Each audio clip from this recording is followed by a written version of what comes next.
चलो बेटा, अब ये देखो, आपका केमिस्ट्री का 3 पेपर होना है। इसमें आज आपका 15 अप्रैल वाला है, फिर आपका जो नेक्स्ट होगा वो 22 को होगा और उसके बाद 29 को होगा। तो 3 में आज वाला जो पेपर था, एक एक क्वेश्चन आप जाके मैच कीजिएगा। ये सारे के सारे क्वेश्चन एग्जाम्पलर के थे। अगले वाले में भी क्वेश्चन एग्जाम्पलर के होंगे, अगले वाले में भी क्वेश्चन एग्जाम्पलर के होंगे, और जो थर्ड वाला क्वेश्चन होगा उसमें क्वेश्चन केवल और केवल एनसीईआरटी से होगा। तो ये देखिए, क्वेश्चन आपका ज़्यादा था, तो पहले फेज में आज वाला जो वीडियो है ये फिजिकल केमिस्ट्री का पूरा क्वेश्चन डिस्कस कर दे रहे हैं, और फिर इसका जो अगला पार्ट होगा वो जाएगा, उसमें पूरा का पूरा आपका जो ऑर्गेनिक का होगा वो डिस्कस हो जाएगा। तो इसमें आइए अब एक एक क्वेश्चन करके देखते चला जाए। तो देखिए इसमें क्या कह रहा है कि if 500 ml of a 500 ml of 5 molar solution is diluted to 1500 ml। पहले ये है आपका 500 ml 5 मोलर सॉल्यूशन है, डाइल्यूशन हो रहा है, और फिर पूछ रहा है कि फाइनल सॉल्यूशन की जो मोलरिटी होगी वो क्या होगी। तो आराम से सुनिए, जब भी इस टाइप के डाइल्यूशन का क्वेश्चन आए तो शुरू का ग्राम इक्विवेलेंट, मतलब शुरू का normality into volume equal to होता है final normality into volume, N1V1 equal to हो जाएगा N2V2। लेकिन इस क्वेश्चन में आपका देखिए सेम कंपाउंड का डाइल्यूशन हो रहा है, तो N फैक्टर का रूल नहीं है, तो जो आपका N होगा वही मोलरिटी होगी। तो फॉर्मूला आपका बन गया M1V1 इक्वल टू M2V2, ये आपका फॉर्मूला बना। इनिशियल आप देखिए तो मोलर है 5, ये आपका 5 मोलर है, और शुरू का वॉल्यूम कितना है 500 ml। अब फाइनल जो आपका है वो है, फाइनल जो है वो पूछ रहा है, तो ये M पूछ रहा है, और फाइनल वॉल्यूम कितना है 1500।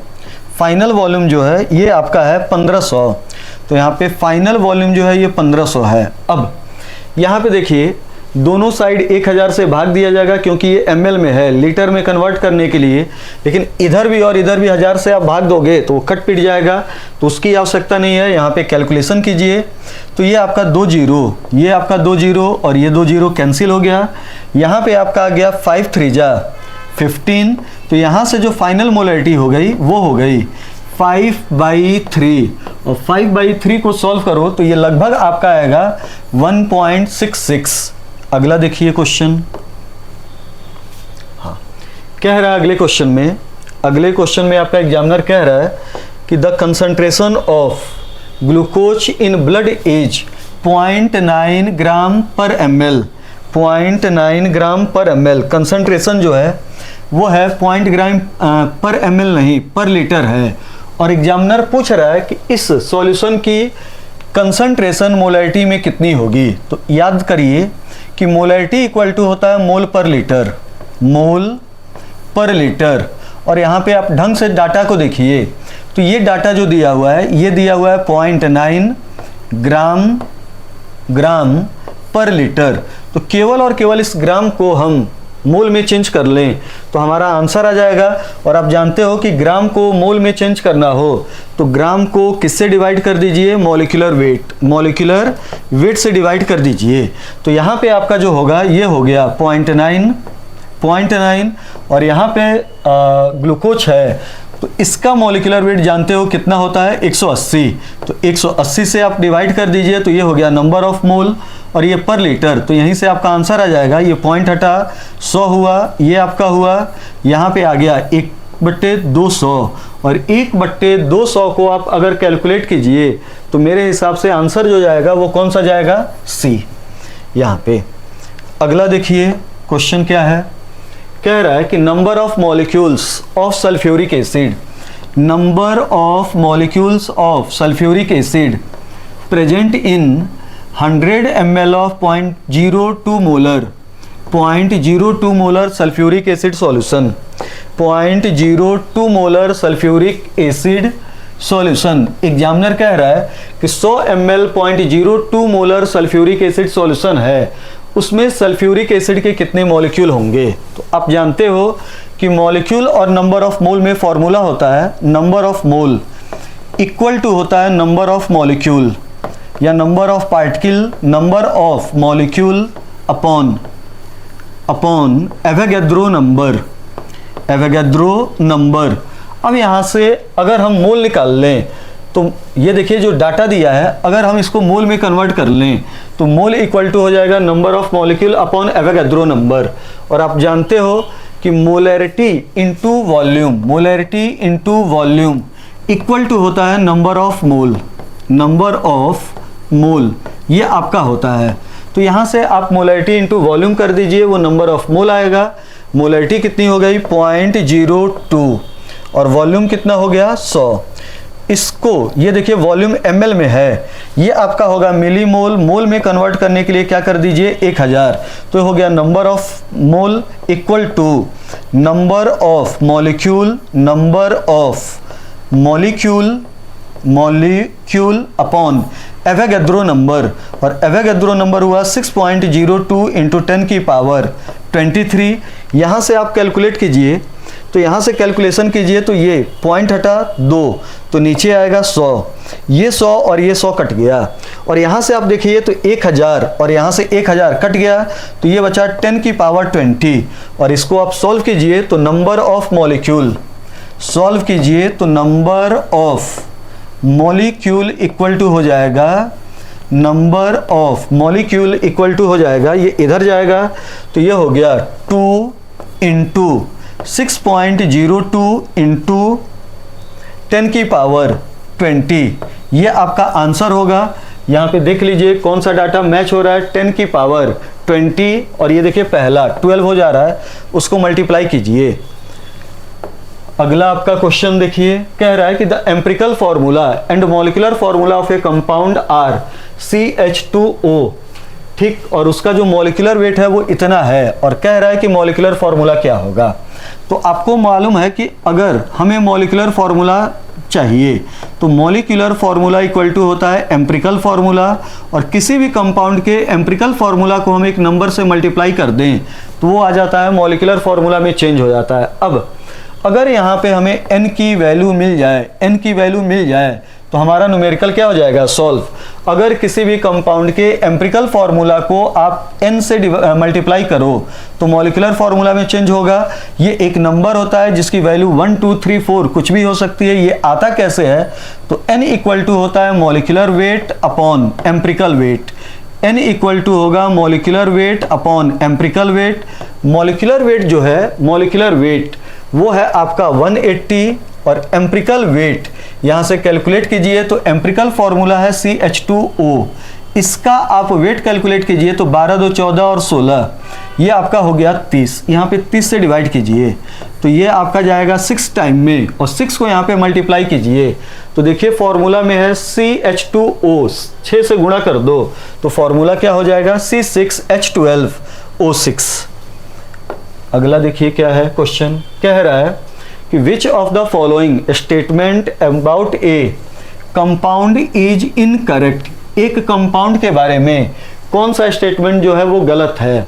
तो इसमें देखिए पहला ऑप्शन कह रहा है a molecule of a compound has atoms of different element. बात सही है। ये देखिए ये एक मॉलिक्यूल है H2O, और H2O का मतलब हुआ hetero atomic molecule, hetero atomic molecule, hetero atomic molecule. और अगर कई सारे हेट्रो एटॉमिक मॉलिक्यूल मिलें तो कंपाउंड का क्या होता है फॉर्मेशन। तो ये जो है आपका कह रहा है कि a molecule of a compound has atoms of different element. बात सही है। वाटर एक कंपाउंड है जिसमें हाइड्रोजन का भी एलिमेंट है, ऑक्सीजन का भी एलिमेंट है, तो ये आपका स्टेटमेंट सही है। अगला, ए compound can not be separated into its constituent element by physical methods of separation. ये भी सही है। जैसे ये आपका बेटा वाटर है, इस वाटर से हमें हाइड्रोजन को ऑक्सीजन को अलग करना है तो कभी भी फिजिकल मेथड का यूज नहीं होगा, तो ये वाला भी सही, ये वाला भी सही है। अब कह रहा है कि एक compound retains the physical property of its constituent element. ये वाला जो है ये गलत है, मतलब यही आंसर सही है। ये देखो हाइड्रोजन की प्रॉपर्टी अलग, ऑक्सीजन की प्रॉपर्टी अलग, जब वो वाटर बना तो उसकी प्रॉपर्टी क्या होगी अलग। हाइड्रोजन गैस होता है और वाटर क्या होता है जनरली लिक्विड होता है। अगला, the ratio of compounds of different element A compound is fixed. ये आपका सही है, ठीक। अगला ये क्वेश्चन नंबर 6 कह रहा है which of the following statements indicates the law of multiple proportion. ये आपका मूल कॉन्सेप्ट का क्वेश्चन है, ढंग से देखो। कह रहा है कि sample of carbon dioxide taken from any source always have carbon and oxygen in the ratio of 1:2। कह रहा है कि हम कार्बन डाइऑक्साइड है, इस कार्बन डाइऑक्साइड में ये कार्बन है 12, ये ऑक्सीजन कितना है, ये कार्बन है 12 और ऑक्सीजन कितना है 32। तो यहाँ पे ये देखो, इसको हम सॉल्व करें तो सॉल्व करेंगे तो कह रहा है कि लॉ ऑफ मल्टीपल प्रोपोर्शन। तो कह रहा है कि sample of carbon dioxide taken away from any source always have carbon and oxygen in the ratio of 1:2। तो ये देखो यहाँ पे ये कार्बन 12 है, ये है 32 है, तो 1:2 क्या है, ये आपका रेशियो होगा 4 3 जा 12 और 4 8 जा 32, ये रेशियो होगा। और वैसे भी ये नहीं है, ये देखो कार्बन है, ऑक्सीजन है, CO2 में कार्बन होता है 12 ग्राम, एक ऑक्सीजन 16, दो ऑक्सीजन 32, ये आपका हो गया 4 3 जा 12 और ये हो गया 4 8 जा, रेशियो ये हुआ 3:8, ये आपका हुआ। लेकिन आप किसी भी सोर्स से कार्बन डाइऑक्साइड निकालिए और उसमें कार्बन और ऑक्सीजन, अच्छा इसमें एक बार चेक कर लें कि कार्बन ऑक्सीजन कह रहा है, ठीक, हाँ, तो ये 3:8 है। तो अगर कभी भी कहे कि आप कार्बन डाइऑक्साइड कहीं से भी बनाइए, जैसे कंबस्शन से बनाइए, जैसे आपका रेस्पायरेशन से बनाइए, कार्बन डाइऑक्साइड बेटा कहीं से भी बनाइए, उसमें कार्बन ऑक्सीजन का रेशियो 3:8 हरदम होगा। तो इस रूल का जो नाम होता है वो होता है, इस रूल का नाम होगा फिक्स प्रोपोर्शन। इस रूल का नाम होगा फिक्स प्रोपोर्शन। जैसे वाटर बेटा बना, H2O बना, तो H2O में हाइड्रोजन जो है वो 2 है और ऑक्सीजन कितना है 16, रेशियो कितना है 1:8। तो बेटा आप वाटर रिएक्शन करके बनाइए, कंबस्शन करके बनाइए, किसी सोर्स से निकालिए, हाइड्रोजन ऑक्सीजन का रेशियो फिक्स होगा 1:8 होगा। इस रूल का नाम होगा फिक्स प्रोपोर्शन, मल्टीपल प्रोपोर्शन नहीं होगा। अब यहाँ पे आप देखिए कह रहा है सेकेंड वाले ऑप्शन में कि carbon forms 2 oxide, mainly carbon dioxide and carbon monoxide, where masses of oxygen which combine with fixed mass of carbon are in the simple ratio 2:1। Examiner कह रहा है कि हमारे पास कार्बन डाइऑक्साइड है और कार्बन मोनोऑक्साइड है, कार्बन डाइऑक्साइड और carbon monoxide है, दोनों में आप कार्बन देखिए तो कितना है 12, दोनों में कार्बन कितना है 12, एक में जो ऑक्सीजन है वो 32 है और एक में ऑक्सीजन कितना है 16 और इनका सिंपल रेशियो कितना है 2:1। तो देखिए हमारे पास 2 कंपाउंड है, दोनों में एक का रेशियो जो है वो फिक्स है और दूसरे का एक सिंपल होल नंबर के फॉर्म में चेंज हो रहा है, 1:2, 1:3 ऐसे चेंज हो रहा है। तो रूल का जो नाम होगा वो होगा लॉ ऑफ फिक्स प्रोपोर्शन, उसका नाम होगा लॉ ऑफ फिक्स प्रोपोर्शन। मतलब बी वाला जो स्टेटमेंट है वो क्या है सही, एक को कांस्टेंट करिए, दूसरा सिंपल रेशियो में आए, तो नाम जो होगा वो होगा फिक्स प्रोपोर्शन नहीं, मल्टीपल प्रोपोर्शन। नाम क्या होगा, लॉ ऑफ मल्टीपल प्रोपोर्शन। तो ये आपका हो गया कार्बन फॉर्म्स 2 ऑक्साइड, मेनली ये और ये रेशियो ये है, पूछ क्या रहा है मल्टीपल प्रोपोर्शन, तो आंसर क्या हो गया बी। अब अगला देखिए, ये आपने कई बार क्वेश्चन पढ़ा होगा कि मैग्नीशियम की ऑक्सीजन के साथ रिएक्शन होती है तो मैग्नीशियम ऑक्साइड, इस स्टेटमेंट को पढ़िए, पूरा का पूरा ये बैलेंस है। तो ये हो गया law of conservation of mass, law of conservation of mass. और लास्ट वाला देखिए कह रहा है कि at constant temperature and pressure 200 ml of hydrogen will combine with 100 ml of oxygen to produce 200 ml of water vapor। मतलब कह रहा है कि हाइड्रोजन ऑक्सीजन आपस में इतना रेशियो में, वॉल्यूम के रेशियो में रिएक्ट कर रहा है तो इतना ml वाटर वेपर बन रहा है। तो ये देखो ये क्वेश्चन उसका है, क्या कहते हैं, एवोगैड्रो और गे ल्यूकास का जो कॉम्बिनेशन है, इन दोनों ने मिलकर कहा था कि अगर किसी केमिकल रिएक्शन में, एवोगैड्रो गे ल्यूकास दोनों ने मिलकर कहा था कि अगर केमिकल रिएक्शन में सारे के सारे रिएक्टिंग पार्टिकल गैस के फॉर्म में हैं तो आप मोल की जगह पे वॉल्यूम, या वॉल्यूम की जगह पे मोल या मॉलिक्यूल, किस भी चीज का यूज कर सकते हो। अगर कोई बैलेंस केमिकल इक्वेशन में सारी चीजें गैस के फॉर्म में हैं तो मोल को वॉल्यूम से रिप्लेस करते हो या मोल को मॉलिक्यूल से रिप्लेस कर सकते हो, उसमें कोई गलती नहीं होगी। तो ये जो होगा आपका रूल का नाम, इसका हुआ एवोगैड्रो, या इसी का दूसरा नाम होगा बेटा, इसी का दूसरा नाम होगा गे-ल्यूकास, इसी का दूसरा नाम होगा गे-ल्यूकास। तो ये आप देखिएगा, इसका आंसर होगा बी। आइए अगले क्वेश्चन पे, अगला क्वेश्चन तो देखिए क्या है, कह रहा है कि 1 mole of oxygen gas at STP is not equal to, 1 mole of oxygen gas at STP is not equal to, ये क्वेश्चन पूछ रहा है। तो इसको ढंग से देखिए, तो ये बताओ 1 मोल ऑक्सीजन गैस हुआ, ऑक्सीजन गैस का मतलब O नहीं, क्या होगा O2। ऑक्सीजन का नेचुरल फॉर्म क्या होता है, O2 होता है।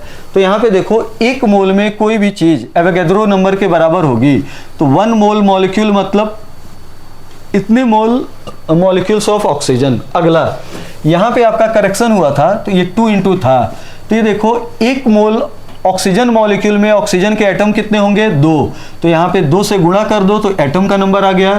तो पहला भी सही, दूसरा भी सही। और ये देखिए 1 मोल का जो मास होता है, 1 मोल का जो मास होगा वो कितना ग्राम होगा, 32 ग्राम, 32 AMU नहीं होगा। 1 मॉलिक्यूल का मास होता है 32 AMU, जबकि 1 मोल का मास कितना होता है, 32 ग्राम। और ये देखिए थर्ड ऑप्शन कह रहा है 16 AMU of oxygen. 16 AMU of oxygen जो होता है ये ऑक्सीजन का एटॉमिक वेट होगा, ऑक्सीजन का एटॉमिक वेट होता है, ऑक्सीजन का एटॉमिक वेट होगा। तो आंसर कौन सा जाएगा, सी। अगला देखिए क्वेश्चन क्या है, कह रहा है sulphuric acid reacts with sodium hydroxide as follow. कह रहा है कि when 1 litre of 0.1 molar sulphuric acid solution is allowed to react with 1 liter of 0.1 molar sodium hydroxide solution, so its molarity in the solution is। तो यहाँ पे देखिए examiner कह रहा है कि 1 mole sulphuric acid 2 mole sodium hydroxide के साथ रिएक्ट कर रहा है, तो 1 मोल सोडियम सल्फेट बन रहा है। फिर एग्जामिनर पूछ रहा है कि अगर 1 लीटर 0.1 मोलर और इसका भी 1 लीटर 0.1 मोलर आपस में रिएक्ट करें तो इसकी मोलैरिटी क्या होगी, ये क्वेश्चन पूछा गया है। तो देखिए इसका सॉल्यूशन H2SO4 तो ये आपका है सल्फ्यूरिक एसिड H2SO4, इसकी रिएक्शन हो रही है 2 मोल NaOH के द्वारा Na2SO4 के बारे में बात कर रहा है, तो केवल और केवल इसी को रहने दीजिए, दूसरे के बारे में आप बात न कीजिए, वाटर के बारे में बात न कीजिए। अब एग्जामिनर कह रहा है कि इसका 1 लीटर और 0.1 मोलर और इसका भी 1 लीटर और 0.1 मोलर आपस में रिएक्ट करें तो इसका मोलैरिटी कितना होगा, तो देखिए इसका मोलैरिटी निकालने के लिए हमें इसका मोल निकालना होगा और साथ में जब दोनों मिल गए तो वॉल्यूम निकालना होगा, और वो भी किसमें, लीटर। तो यहाँ पे आप देखो सबसे पहले उसका मोल निकाल लो, क्योंकि रिएक्शन बैलेंस है मोल के फॉर्म में। 1 मोल 2 मोल के साथ रिएक्ट कर रहा है तो 1 मोल बन रहा है। इन दोनों को मोलैरिटी इनटू वॉल्यूम को गुणा करो तो ये आपका आ जाएगा 0.1 मोल और ये भी आपका आ जाएगा 0.1 मोल। आराम से देखते चलिए सॉल्यूशन। अब कभी भी रिएक्शन में दोनों रिएक्टेंट के बारे में दिया हो तो लिमिटिंग रिएजेंट के बारे में बात किया जाता है, तो यहाँ पे देखिए ये 1 मोल के लिए 2 मोल की आवश्यकता पड़ रही है, और लिमिटिंग रिएजेंट अगर आप चेक करो तो ये देखिए 0.1 के लिए इसका कितना लगेगा, 0.2, 1 के लिए लग रहा है 2, तो 0.1 के लिए इसका कितना लगेगा, 0.2, और एग्जामिनर दिया कितना है, एग्जामिनर ने दे कितना रखा है, 0.1। 1 से 2 लग रहा है तो 0.1 के लिए इसका लगेगा 0.2, लेकिन दिया कितना है, 0.1 चाहिए, 0.2 दिया हुआ है 0.1, मतलब ये हुआ लिमिटिंग रिएजेंट। क्लियर हुआ? तो ये आपका हुआ लिमिटिंग रिएजेंट। अब आपको क्या करना है कि जो आपका नंबर ऑफ मोल बनेगा वो इसके अकॉर्डिंग बनेगा। तो देखो 2 है तो 1 बन रहा है, तो यहाँ पे आपका मोल जो है वो 0.1 है, तो ये 0.1/2 बनेगा। तो नंबर ऑफ मोल हो गया 0.1/2, ये आपने कर दिया। दूसरा, इसका 1 लीटर मिला, तो टोटल सॉल्यूशन का वॉल्यूम कितना हो गया 2 लीटर। तो इसको आप सॉल्व कीजिए, तो इसका आंसर आना चाहिए 0.1/4। ये हुआ, सॉल्व करो तो 1/4, तो ये हुआ पॉइंट, तो पॉइंट हो गया, या यहाँ पे आप 10 कर दो या 100 कर दो, तो नीचे भी आपका ये 100 हो जाएगा। तो ये हो गया 4 25, और 25 गुणे हो गया 25 ये, तो इसका 1000, तो आंसर आएगा 0.025। एर्थ का जो आंसर होगा वो कितना हो गया 0.025। ये आपका इसका आंसर हो गया 0.025। अगले पे आइए, तो देखिए क्वेश्चन कह रहा है which of the following pair have same number of atom, same number of atom. तो एक चीज यहां पे देखो, ये भी डाईएटॉमिक, ये भी डाईएटॉमिक, ये भी डाईएटॉमिक, डाईएटॉमिक। यहां पे देखिए डाईएटॉमिक, लेकिन ये है ट्राईएटॉमिक, और यहां पे है मोनोएटॉमिक, मोनोएटॉमिक। मतलब केवल और केवल बी वाले ऑप्शन में हमें एटॉमिसिटी का यूज करना है। तो ए में, सी में और डी में जिसका नंबर ऑफ मोल ज़्यादा होगा उसके मॉलिक्यूल भी ज़्यादा होंगे, एटम भी ज़्यादा होंगे। ए वाले में देखिए नंबर ऑफ मोल होगा 16/32, और दूसरे वाले का होगा 4/2। तो ये हो गया आपका हाफ, और ये हो गया 2, इन दोनों का सेम नहीं होगा। अब बी वाले आप ऑप्शन में आइए, बी वाले में, तो बी वाले ऑप्शन में देखिए हो गया 16 मोल अपॉन 32, और दूसरे वाले का देखिए 44/44, ये आपका हो गया। यहाँ पे आपका गुणा हो जाएगा 3 से, और यहाँ पे आप मोल मोल कट जाएगा, गुणा कर दीजिए कितने से 2 से, तो 16/32, और 2 और 2 ये कट गया, 16 दूना 32, 2 2 कट गया, जो कि यहाँ पे 3 रह जाएगा, दोनों का बराबर नहीं होगा। अब सी वाले ऑप्शन में आइए, तो 28/28, 28/28 मोल को मॉलिक्यूल में चेंज कीजिए, मॉलिक्यूल को एटॉमिसिटी से गुणा कीजिए, तो नंबर ऑफ एटम आएगा। फिर ये देखिए 32 है, तो 32/32, 32/32 मॉलिक्यूल में चेंज करने के लिए इंटू एवोगैड्रो नंबर, और नंबर ऑफ एटम निकालने के लिए इंटू 2। तो ये देखिए दोनों डाटा सेम है, मतलब दोनों में नंबर ऑफ एटम क्या होंगे सेम। तो आंसर कौन सा जाएगा सी। क्वेश्चन नंबर अगला देखिए क्या कह रहा है, the density of 3 molal solution of sodium hydroxide is 1.1 ग्राम पर ml, कैलकुलेट द मोलैरिटी। तो ये देखिए इस क्वेश्चन में मोलैरिटी दिया है m इक्वल टू दिया है 3, और आपसे कैपिटल M पूछ रहा है, तो कैपिटल M इक्वल टू होता है number of mole upon volume of solution, volume of solution in litre, volume of solution in litre, ये आपका होगा। स्मॉल m इक्वल टू 3 हुआ, मोलैरिटी इक्वल टू हुआ number of mole upon volume of solution in litre. तो ये देखिए यहां से मोलैरिटी 3 है, इसका मतलब हुआ कि 3 मोल 1 kg सॉल्वेंट के अंदर है। तो हमें नंबर ऑफ मोल मालूम चल चुका है कि नंबर ऑफ मोल जो होगा वो कितना होगा 3। क्लियर हो गया। अब अगर हमें volume of solution in litre मिल जाए तो न्यूमेरिकल सॉल्व हो जाएगा।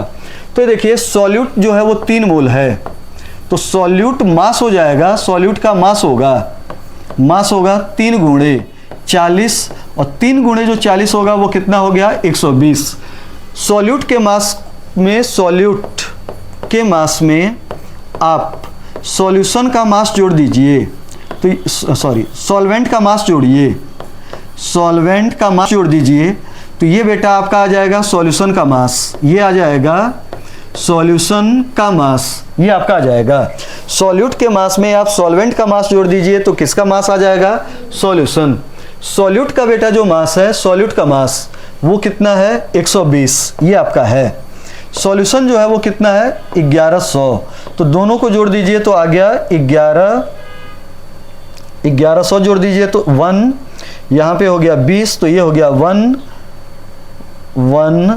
1100 में 120 जोड़ दीजिए, 1100 नहीं 1000, तो 1000 में जोड़ दीजिए तो ये हो जाएगा 1120, तो ये हो गया आपका 1120। क्लियर हो गया। तो हमारे पास जो सॉल्यूशन का मास है वो 1120 हो गया, लेकिन हमें चाहिए सॉल्यूशन की वॉल्यूम। तो डेंसिटी इक्वल टू दिया है, डेंसिटी 1.110 ग्राम पर ml। तो डेंसिटी इक्वल टू हो गया mass upon volume, mass upon volume. तो यहाँ पे ये देखिए मास अपॉन वॉल्यूम हो गया, और मास कितना आ रहा था 1120, ये आपका मास आ रहा है। तो डेंसिटी इक्वल टू हो गया मास अपॉन वॉल्यूम, तो यहाँ से वॉल्यूम इक्वल टू हो गया 1120 अपॉन 1.110। तो इसको यहाँ पे रख दीजिए, तो आपका कैपिटल M इक्वल टू हो जाएगा नंबर ऑफ मोल, ये इतना था। वॉल्यूम ऑफ सॉल्यूशन हो गया 1120 और 1120, और ये हो गया ऊपर पॉइंट 1.110 और यहाँ पे ऊपर ही गुणा कर दीजिए किससे 1000 से, ताकि जो ml है वो किस में चेंज हो जाए, लीटर। तो इसको आप कैलकुलेट कीजिएगा, इसका सही आंसर आएगा 2.96। अगले क्वेश्चन पे आइए, तो देखिए क्वेश्चन क्या कह रहा है कि हमारे पास एक रिएक्शन है 2A + 4B, दोनों रिएक्ट किए, बना 3C + 4D, ये आपका बन रहा है। अब एग्जामिनर कह रहा है कि अगर A का 5 मोल B के 6 मोल के साथ रिएक्ट किया, तो कौन सा स्टेटमेंट सही है। तो देखिए दोनों के बारे में दिया है, तो लिमिटिंग रिएजेंट इसमें चेक कीजिए। तो लिमिटिंग रिएजेंट चेक करिए, तो एक तो तरीका होता है कि इसको इसके कोफिशिएंट से डिवाइड कर दीजिए, इसको इसके कोफिशिएंट से डिवाइड कर दीजिए, जो आपका कम मात्रा में दिखे वो होगा लिमिटिंग रिएजेंट। लेकिन एक और दूसरा ये तरीका देखिए जो अच्छे न्यूमेरिकल को सॉल्व करेगा। तो यहाँ पे देखिए ये 2A + 4B दिया है, ये है, दोनों मिलके बना रहे हैं 3C + 4D, ये आपका। अब एग्जामिनर कह रहा है कि अगर इसका 5 मोल और इसका 6 मोल रिएक्ट करेगा तो क्या होगा। तो चेक करो लिमिटिंग रिएजेंट कैसे चेक होगा। तो देखिए इसमें 2 के लिए लग रहा है 4, बैलेंस केमिकल इक्वेशन कह रहा है कि इसका 2 मोल इसके 4 मोल के साथ कंप्लीट रिएक्ट कर रहा है। तो 5 को रिएक्ट करने के लिए चाहिए कितने, 10, जबकि एग्जामिनर दे कितना रखा है 6, चाहिए 10 दिया हुआ है, 6 कम है, तो यही हो गया आपका लिमिटिंग रिएजेंट, ये हो गया लिमिटिंग रिएजेंट। अब ये हो गया तो ये रिएक्शन में तो पूरा का पूरा यूज हो जाएगा, लेकिन बचेगा कौन, A। तो ऐसा ऑप्शन चूज कीजिए जिसमें B ना बचा हो या दिया हो कि B आपका खत्म हो जाएगा। अच्छा पूछ रहा है कि then find the incorrect statement. तो चलो चेक कर लें। कह रहा है कि 4.5 moles of C is form. तो ये C कितना बनेगा, ये डिपेंड करेगा किस पे, B पे। तो देखो 4 है तो कितना बन रहा है 3, तो 1 है तो कितना बनेगा 3/4, तो ये 6 है तो कितना बनेगा, ये आपका है 6, तो ये कितना बनेगा, तो ये हो गया 6 3 जा 18, 18/4। यहाँ पे लिमिटिंग रिएजेंट जो हुआ ये आपका हो गया, लिमिटिंग रिएजेंट जो हुआ वो कौन सा हो गया, B। 2 के लिए 4 लग रहा है तो 5 के लिए 10 लगेगा। तो ये देखो 4 मोल की सहायता से कितने मोल बन रहा है 3, तो 1 की सहायता से कितना बनेगा 3/4। इसका दिया कितना हुआ है 6 मोल, तो 6 मोल की सहायता से बनेगा 18/4। तो ये देखो ये आंसर है 4.5 mole of C is form, ये सही है। क्वेश्चन में आपका इनकरेक्ट स्टेटमेंट पूछा है, ये सही है। अब देखो D कितना बनेगा, तो ये देखो 4 है तो ये 4 बन रहा है, तो 6 है तो ये भी कितना बनेगा 6, तो 6 मोल ऑफ D, ये भी आपका सही है। अगला कह रहा है कि A कितना अनरिएक्टेड होगा। तो देखो 4 के लिए 2 लग रहा है, तो 6 के लिए इसका लगेगा, 4 के लिए 2 लग रहा है तो 6 के लिए कितना लगेगा 3, तो ये देखो है 5, यूज कितना होगा 3, बचेगा कितना 2, तो ये वाला भी आंसर सही है। मतलब आंसर कौन सा गलत होगा आपका, ये वाला। और कह रहा है कि 4 mole of B remains unreacted. B तो बेटा लिमिटिंग रिएजेंट है, पूरा का पूरा यूज होगा, ये अनरिएक्टेड नहीं बचेगा। अगले क्वेश्चन पे आइए, देखिए यहाँ पे क्या कह रहा है एग्जामिनर, कह रहा है कि असर्शन है 1 atomic mass unit is defined as 1/12 of the mass of carbon 12। ये बात सही है, ठीक। 1 AMU जो होता है, 1 AMU बेटा जो होता है 1 AMU, वो कार्बन 12 का जो सिंगल एटम होता है, कार्बन 12 का जो एक एटम होगा, कार्बन 12 के एक एटम का जो मास ग्राम में होगा, उसके 1/12 पार्ट का नाम होता है 1 AMU। 1/12 mass of single carbon atom of carbon 12 is called 1 AMU। तो ये सही है। रीजन पे आप जाइए तो देखिए रीजन क्या है। Carbon 12 isotope is the most abundant isotope of carbon and has been chosen as standard. तो ये भी आपका सही है, असर्शन भी सही है, रीजन भी सही है, लेकिन एक दूसरे का ये बेटा करेक्ट एक्सप्लेनेशन नहीं है, एक दूसरे का ये करेक्ट एक्सप्लेनेशन नहीं है। इसका रीजन ये होगा कि जब हम कार्बन 12 को लेके पूरी केमिस्ट्री में किसी का भी एटॉमिक मास कैलकुलेट किए, तो जो एटॉमिक मास आता है वो होल नंबर में है, और कार्बन 12 के साथ सबका एटॉमिक मास लगभग होल नंबर में आता है, इसीलिए स्टैंडर्ड के फॉर्म में किसका यूज किया गया, कार्बन 12। तो आंसर आपका ए नहीं, रीजन आपका तो सही है, लेकिन एक्सप्लेनेशन सही नहीं है, तो कौन सा जाएगा, बी। अगले क्वेश्चन पे आइए, ये आपका थर्मोडायनेमिक्स कह रहा है कि the state of a gas. तो आप जानते हो कि स्टेट ऑफ गैस इक्वेशन होता है ideal gas equation, PV = nRT। तो देखो स्टेट ऑफ गैस प्रेशर पे भी डिपेंड करता है, वॉल्यूम, अमाउंट, टेम्परेचर। आंसर बेटा कौन सा होगा, डी। अगला ये कह रहा है the volume of a gas is reduce to half its original volume the specific heat. तो स्पेसिफिक हीट जो होती है ये कांस्टेंट होती है, और कांस्टेंट होगी तो अमाउंट पे डिपेंड नहीं करेगी, क्या रहेगी, कांस्टेंट। तो 14 का आंसर क्या हो गया, सी। अगला देखिए क्या कह रहा है, कह रहा है कि standard internal energy formation of methane at certain temperature इतना है, the value of standard heat of formation. तो देखिए इन दोनों में रिलेशन आपका पूछ रहा है कि क्या होगा, कैसे होगा।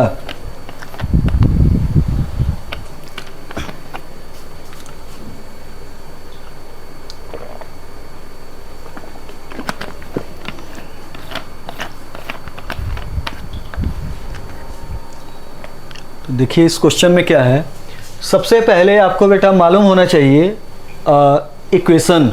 तो इक्वेशन इक्वल टू होता है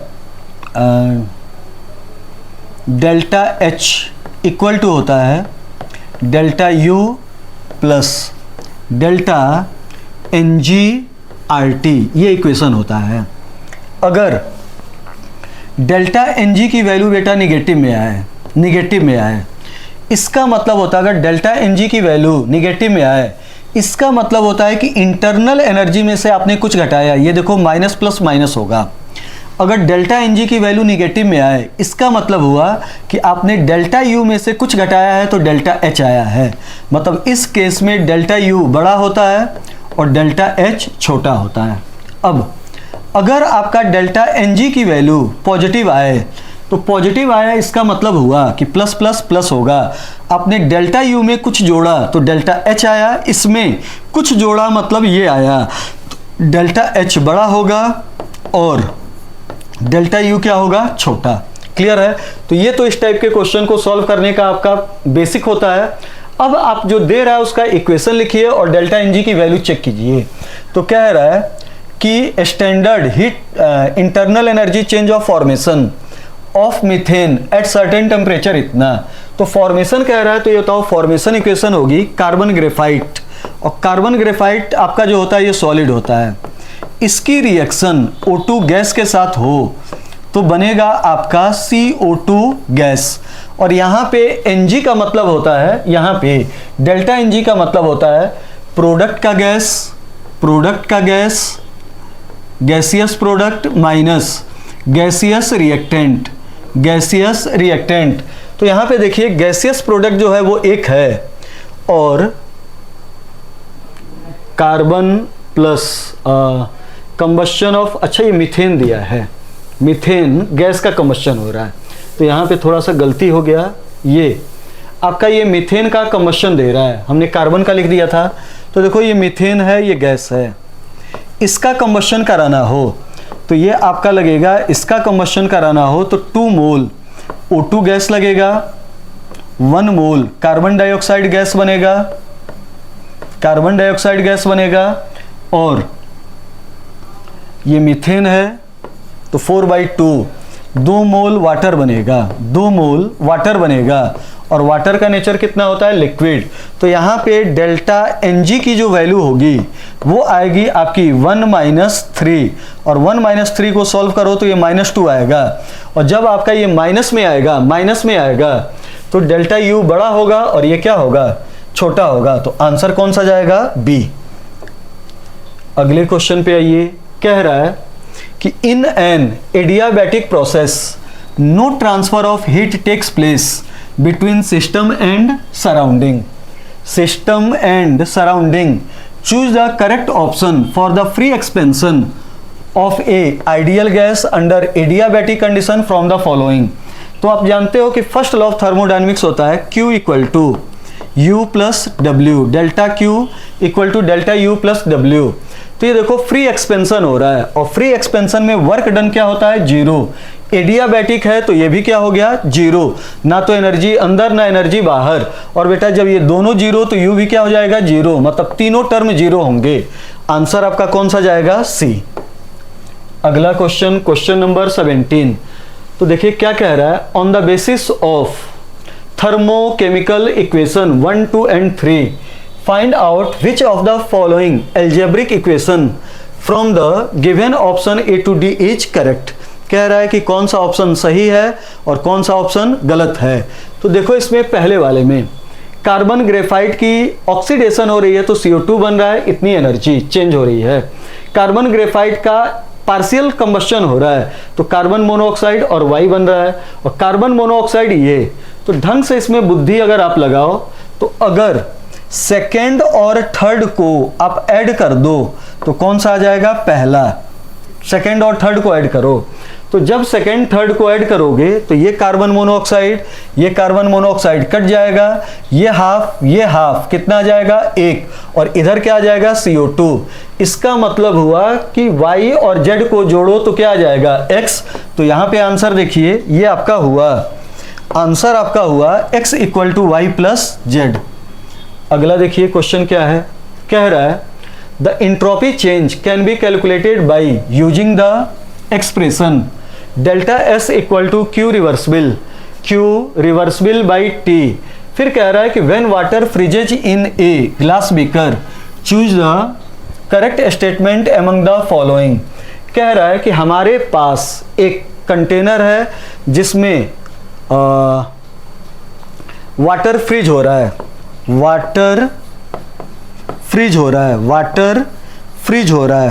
वाटर आपका जो है ये फ्रीज हो रहा है। इसका मतलब हुआ कि पानी आइस में चेंज हो रहा है, और जब पानी आइस में चेंज होगा तो वो एनर्जी निकालेगा। प्रोसेस का नाम क्या होगा, एक्सो। तो ये देखो सिस्टम ने एनर्जी निकाली और इस एनर्जी को सराउंडिंग ने एब्जॉर्ब की। सराउंडिंग ने उस एनर्जी को क्या कर लिया, एब्जॉर्ब। सिस्टम ने एनर्जी निकाला, सराउंडिंग ने बेटा उस एनर्जी को एब्जॉर्ब किया। तो जब सिस्टम ने एनर्जी निकाल दिया या आपका जो पानी था वो आइस में चेंज हुआ तो रैंडमनेस डिसऑर्डर घट गया, एंट्रोपी घट गई। लेकिन सराउंडिंग ने उस एनर्जी को लिया तो उसकी एंट्रोपी क्या हो गई, बढ़ गई। तो इसमें सही आंसर होगा एंट्रोपी सिस्टम का घटेगा और सराउंडिंग का क्या होगा, बढ़ेगा। अगले क्वेश्चन पे आइए, क्या है तो देखिए इसमें कह रहा है कि consider the reactions given below on the basis of this reaction find out which of the following algebraic relationship givens in option A to D is correct. A से लेके डी में कौन सा करेक्ट है। तो ये देखो आराम से यहाँ पे इस क्वेश्चन को, बड़ा अच्छा ये क्वेश्चन है, आराम से ढंग से देखिएगा। ये देखो एक कार्बन 4 हाइड्रोजन एटम के साथ मिल रहा है तो 1 मोल मीथेन बन रहा है और निकलने वाली एनर्जी है x। क्लियर है? यहां पे निकलने वाली एनर्जी माइनस प्लस केवल और केवल ये बताता है कि प्रोसेस का नाम या तो एक्जो होगा या क्या होगा, एंडो। या तो प्रोसेस का नाम एक्जो होगा या प्रोसेस का नाम क्या होगा, एंडो होगा। मैग्नीट्यूड से कुछ भी लेना देना नहीं है। तो इस वाले क्वेश्चन में देखिए कि कार्बन 4 हाइड्रोजन के साथ मिल रहा है, 4 हाइड्रोजन एटम के साथ मिल रहा है तो आपका बन रहा है CH4 और ये एनर्जी आपकी चेंज है। सेकंड वाले ऑप्शन में कार्बन 2 हाइड्रोजन एटम के साथ मिल रहा है, कार्बन 2 हाइड्रोजन एटम के साथ मिल रहा है तो फिर भी मीथेन बन रहा है और ये आपकी एनर्जी का चेंज क्या है, Y। तो अब यहां से देखो ये है X, ये क्या है Y, X है, Y है, X है, Y है। यहां पे आपके 4 एटम मिले हैं और यहां पे ढंग से देखो 2 मॉलिक्यूल। तो बेटा इस मॉलिक्यूल को तोड़ने में कुछ ना कुछ एनर्जी लगेगी। यहाँ पे पहले से ही एटम रिएक्ट कर रहा है और यहाँ पे इस मॉलिक्यूल को तोड़ने में कुछ ना कुछ एनर्जी लगेगी। इसीलिए बेटा आपका जो Y होगा वो कम होगा और X क्या होगा, ज़्यादा। तो आंसर जो हो गया वो कौन सा हो गया, C। आंसर जो हो गया वो कौन सा हो गया, C। तो अब ये आपका बेटा 20 नंबर क्वेश्चन देखिए इसमें क्या है। तो क्वेश्चन नंबर 20 वाले में देखिए कह रहा है enthalpies of element in their standard state are taken as 0। The enthalpy of formation of a compound. कह रहा है कि अगर कोई भी एलिमेंट अपने स्टैंडर्ड स्टेट में हो, स्टैंडर्ड स्टेट में, तो उसकी इंथैल्पी 0 होती है। ये तो आपका सही कह रहा है। कोई भी एलिमेंट हो जैसे कार्बन का ग्रेफाइट फॉर्म हो उसका इंथैल्पी कितना होता है, 0। ब्रोमीन लिक्विड है उसका इंथैल्पी कितना होगा, 0। आयोडीन सब्लिमेटिव सॉलिड के फॉर्म में हो उसका इंथैल्पी कितना होगा, 0। कोई भी एटम अपने एलिमेंटल फॉर्म में हो या बेटा मोस्ट स्टेबल एलोट्रॉपिक फॉर्म में हो उसकी इंथैल्पी चेंज कितनी होती है, 0। तो ये कह रहा है कि enthalpy of formation of a compound. तो देखिए जनरली कोई चीज़ बनती है तो एनर्जी निकलेगी, जनरली कोई चीज़ बनेगी तो एनर्जी क्या होगी, निकलेगी। लेकिन आप NCERT या एग्जाम्पलर में पढ़िए तो कुछ कंपाउंड ऐसे होते हैं जैसे कार्बन डाइसल्फाइड, कार्बन डाइसल्फाइड, और कार्बन डाइसल्फाइड बनता है तो एनर्जी निकलती नहीं है, एनर्जी देनी पड़ती है। तो कुछ केस में ये आपका पॉजिटिव होता है और कुछ केस में ये क्या होता है, निगेटिव। मतलब मैक्सिमम में निगेटिव होगा और कुछ केस में क्या होगा, पॉजिटिव। इसीलिए सही आंसर क्या होगा, C। अगला क्वेश्चन इसमें देखिए। तो ये देखिए आपका अगला क्वेश्चन, क्वेश्चन नंबर 21 कह रहा है कि thermodynamics mainly deals with. Thermodynamics किसके बारे में बात करता है? तो पहला है आपका interrelation of various forms of energy and their transformation from one form to another. एक फॉर्म से दूसरे फॉर्म में चेंज होने की बात करता है। Thermodynamics different kind of energy के और उनके इंटर कन्वर्जन के बारे में बात करता है। अब ये देखिए अगला है energy change in the process which depends only or initial and final state of microscopic system containing a few molecule. ये बेटा गलत स्टेटमेंट है। थर्मोडायनेमिक्स जो होती है वो कभी भी माइक्रोस्कोपिक नहीं, मैक्रोस्कोपिक मतलब बल्क ऑफ पार्टिकल के बारे में बात करेगी। कभी भी रट जाइए, माइक्रोस्कोपिक नहीं, मैक्रोस्कोपिक बल्क ऑफ पार्टिकल के बारे में बात करेगी। अगला हाउ एंड, तो ये पहला वाला सही है, दूसरा वाला बेटा स्टेटमेंट गलत है। How and at what rate these energy transformations are carried out, तो ये बताता है कि जो एनर्जी का ट्रांसफॉर्मेशन हो रहा है उसका रेट क्या है। तो कभी भी बेटा थर्मोडायनेमिक्स रेट के बारे में बात नहीं करती है, रेट के बारे में केमिकल काइनेटिक्स बात करेगा। तो ये वाला भी आपका स्टेटमेंट गलत है, ये वाला आपका स्टेटमेंट जो है वो गलत है। अगला the system in equilibrium state or moving from one equilibrium state to another equilibrium state, इसके बारे में थर्मोडायनेमिक्स बात करता है कि दिए हुए टाइम इंटरवल में रिएक्शन कहाँ तक पहुँचा, कैसे पहुँचा, उसके बारे में थर्मोडायनेमिक्स बात करेगा। तो पहला सही है और कौन सा बेटा सही है, फोर्थ। तो आंसर जो होगा वो आपका कौन सा हो गया, डी। अगले क्वेश्चन पे आइए, कह रहा है the spontaneity means having the potential to proceed without the assistance of external agency, the process which will not occur spontaneously are। कह रहा है कि स्पॉन्टेनियस प्रोसेस के बारे में ये बात कर रहा है। तो सबसे पहले ये जान जाइए कि स्पॉन्टेनियस प्रोसेस क्या होता है। स्पॉन्टेनियस प्रोसेस वो होता है जो अपने आप होता है, या स्पॉन्टेनियस प्रोसेस वो होता है जिसको एक बार आप इनिशिएट कर दीजिए तो आपका चलता रहे। जो प्रोसेस अपने आप हो या जिसको एक बार इनिशिएट करिए उसका नाम होगा स्पॉन्टेनियस। तो देखिए इसमें पहला ऑप्शन क्या कह रहा है कि the process which will not occur, ये पूछ रहा है। तो कह रहा है कि delta H equal to 0, enthalpy of mixing 0 दिया है। For two gases diffusion of these gases into close container is spontaneous. ये वाला बेटा स्टेटमेंट सही है। अगर इंथैल्पी चेंज 0, एनर्जी का कोई रोल नहीं है, तो डेफिनेटली प्रोसेस जो होता है वो क्या होता है, स्पॉन्टेनियस। अब सेकंड वाले में देखिए कह रहा है कि gas in a container contracting at one corner. तो देखिए कह रहा है कि ये कंटेनर में गैस है, ये गैस भरा पड़ा है, और फिर एग्जामिनर कह रहा है कि ये गैस एक कॉर्नर में आके चिपक रहा है, कॉन्ट्रैक्ट हो रहा है।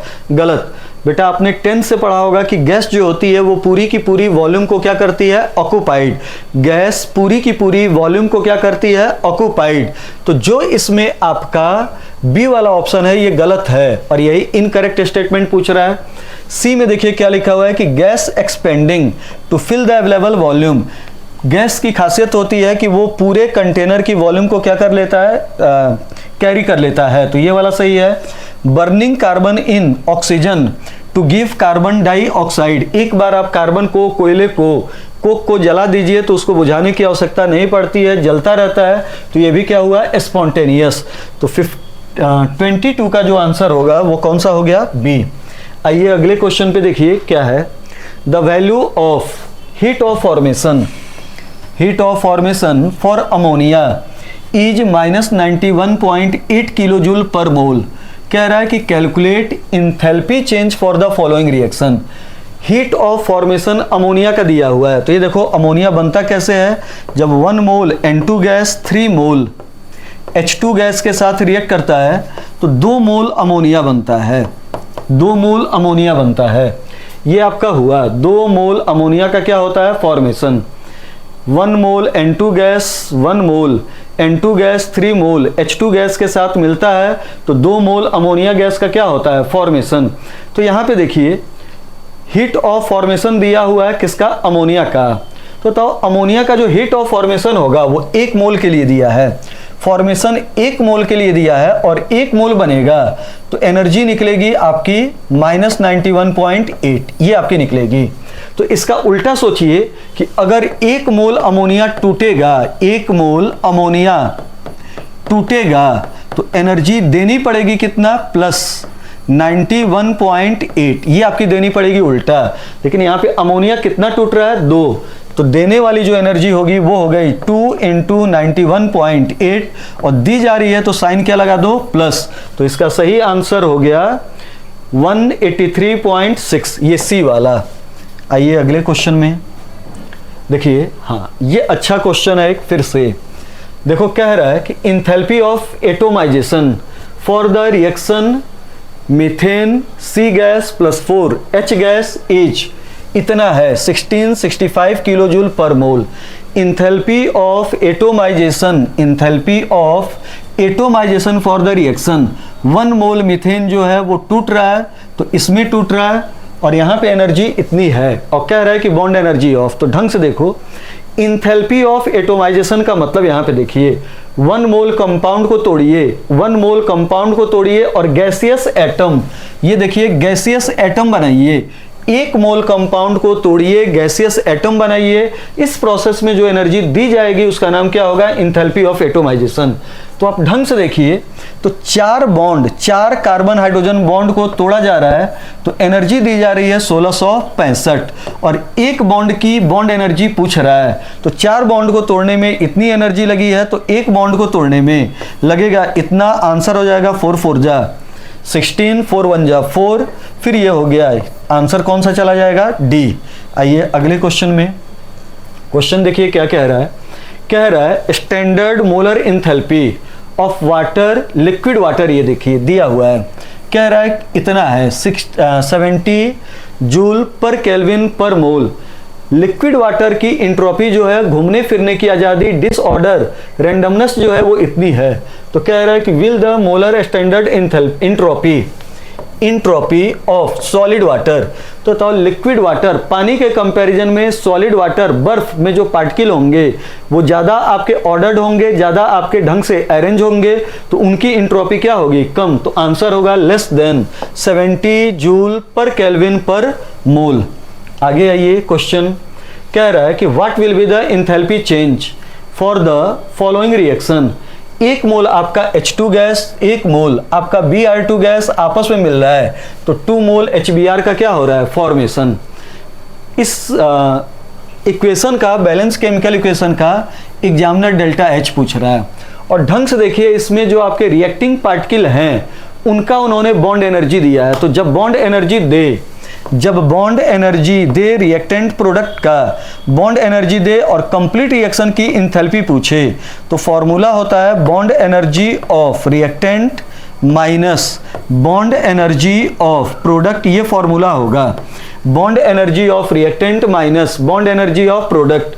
तो इसमें आपका है 192, ठीक, ये आपका है 192 नहीं, 435। H2 की जो बॉन्ड एनर्जी है वो कितनी है, 435।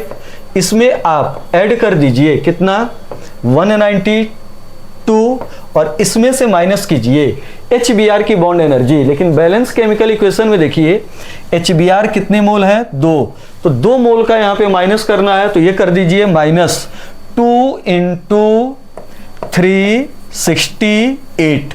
यहाँ पे सॉल्व कीजिए तो ये हो गया 7, ये हो गया 2, ये हो गया 4 1 5 1 6, तो ये हो गया 627 माइनस 8 दूना 16, 6 दूना 12 1 13, 3 दूना 6 और 1 7, तो 736 और ये है 627। इन दोनों का डिफरेंस कीजिए तो 16 में से 7 गया, ये हो गया 9, 2 में से 2 गया, ये आपका हो गया 0, 7 में से 6 गया, एक साइन क्या लगा दीजिए, माइनस। आंसर होगा -109 किलो जूल पर मोल। अगला क्वेश्चन देखिए क्या है, कह रहा है कि the enthalpy of the reaction, दे रहा है the enthalpy of the reaction दिया हुआ है, 2 मोल H2 1 मोल O2 के साथ रिएक्ट कर रहा है, तो 2 मोल वाटर बन रहा है, एनर्जी निकल रही है कितनी, 572। तो कह रहा है कि what will be the standard enthalpy of formation of water. Formation कितने मोल के लिए एक्सप्लेन होता है, 1। तो देखिए यहाँ पे 2 मोल वाटर बन रहा है, तो निकलने वाली एनर्जी है 572, तो 1 मोल वाटर आपका बनेगा, तो निकलने वाली एनर्जी होगी 572/2, तो ये आंसर होगा 286, और निकल रहा है तो साइन प्लस नहीं, क्या होगा, माइनस। अगला क्वेश्चन देखिए, कह रहा है extensive properties depends on quantity of matter but intensive property do not. How many properties given below are extensive in nature. इनमें से ऐसी कितनी प्रॉपर्टी हैं जिनका नेचर क्या है, एक्सटेंसिव। एक्सटेंसिव प्रॉपर्टी के बारे में बात कर रहा है, तो ढंग से देखिए, मास को डायरेक्टली जोड़ा जा सकता है, घटाया जा सकता है, तो ये हो गया एक्सटेंसिव। इंटरनल एनर्जी, बेटा जितनी टाइप की एनर्जी है जिसमें टर्म आ जाए ई, जैसे internal energy, kinetic energy, potential energy, Gibbs free energy change, enthalpy change, entropy change, जिसमें ई आ जाए तो समझ जाओ वो आपका क्या होता है, ये सारे के सारे टर्म, एनर्जी वाले सारे टर्म जो होते हैं ये एक्सटेंसिव होंगे। तो इंटरनल एनर्जी जो होगा ये भी आपका क्या हो गया, एक्सटेंसिव। प्रेशर जो होता है ये इंटेंसिव होगा। हीट कैपेसिटी, अब ढंग से सुनिए, हीट कैपेसिटी जो होती है, हीट कैपेसिटी कंप्लीट बॉडी के लिए एक्सप्लेन होती है, ठीक। कंप्लीट बॉडी का टेम्परेचर, कंप्लीट बॉडी का बेटा टेम्परेचर 1 यूनिट बढ़ाने के लिए जो एनर्जी लगे उसका नाम क्या होगा, हीट कैपेसिटी। तो मास पे डिपेंड कर रहा है, तो ये आपका हुआ एक्सटेंसिव। जबकि यहां पे देखिए ये मोलर हीट कैपेसिटी, 1 मोल के लिए एक्सप्लेन हो रहा है, मतलब ये मास पे डिपेंड नहीं करेगा, तो इंटेंसिव होगा। डेंसिटी का फॉर्मूला होता है mass per unit volume, extensive upon extensive. एक एक्सटेंसिव को दूसरे एक्सटेंसिव से डिवाइड कीजिए तो इंटेंसिव आएगा, mole fraction, mole upon mole. एक एक्सटेंसिव को दूसरे एक्सटेंसिव से डिवाइड कीजिए तो ये भी आपका क्या आएगा, इंटेंसिव। अब ये देखो स्पेसिफिक हीट 1 ग्राम के लिए एक्सप्लेन होता है, तो ये भी आपका क्या हुआ, इंटेंसिव। टेम्परेचर भी क्या होता है, इंटेंसिव। मोलैरिटी, मोलैरिटी जो होती है, मोलैरिटी, तो मोलैरिटी होती है नंबर ऑफ मोल पर यूनिट वॉल्यूम, ये आपका हुआ एक्सटेंसिव। ये बेटा आपका हुआ एक्सटेंसिव, एक्सटेंसिव अपॉन एक्सटेंसिव, ये भी क्या हो जाएगा, इंटेंसिव।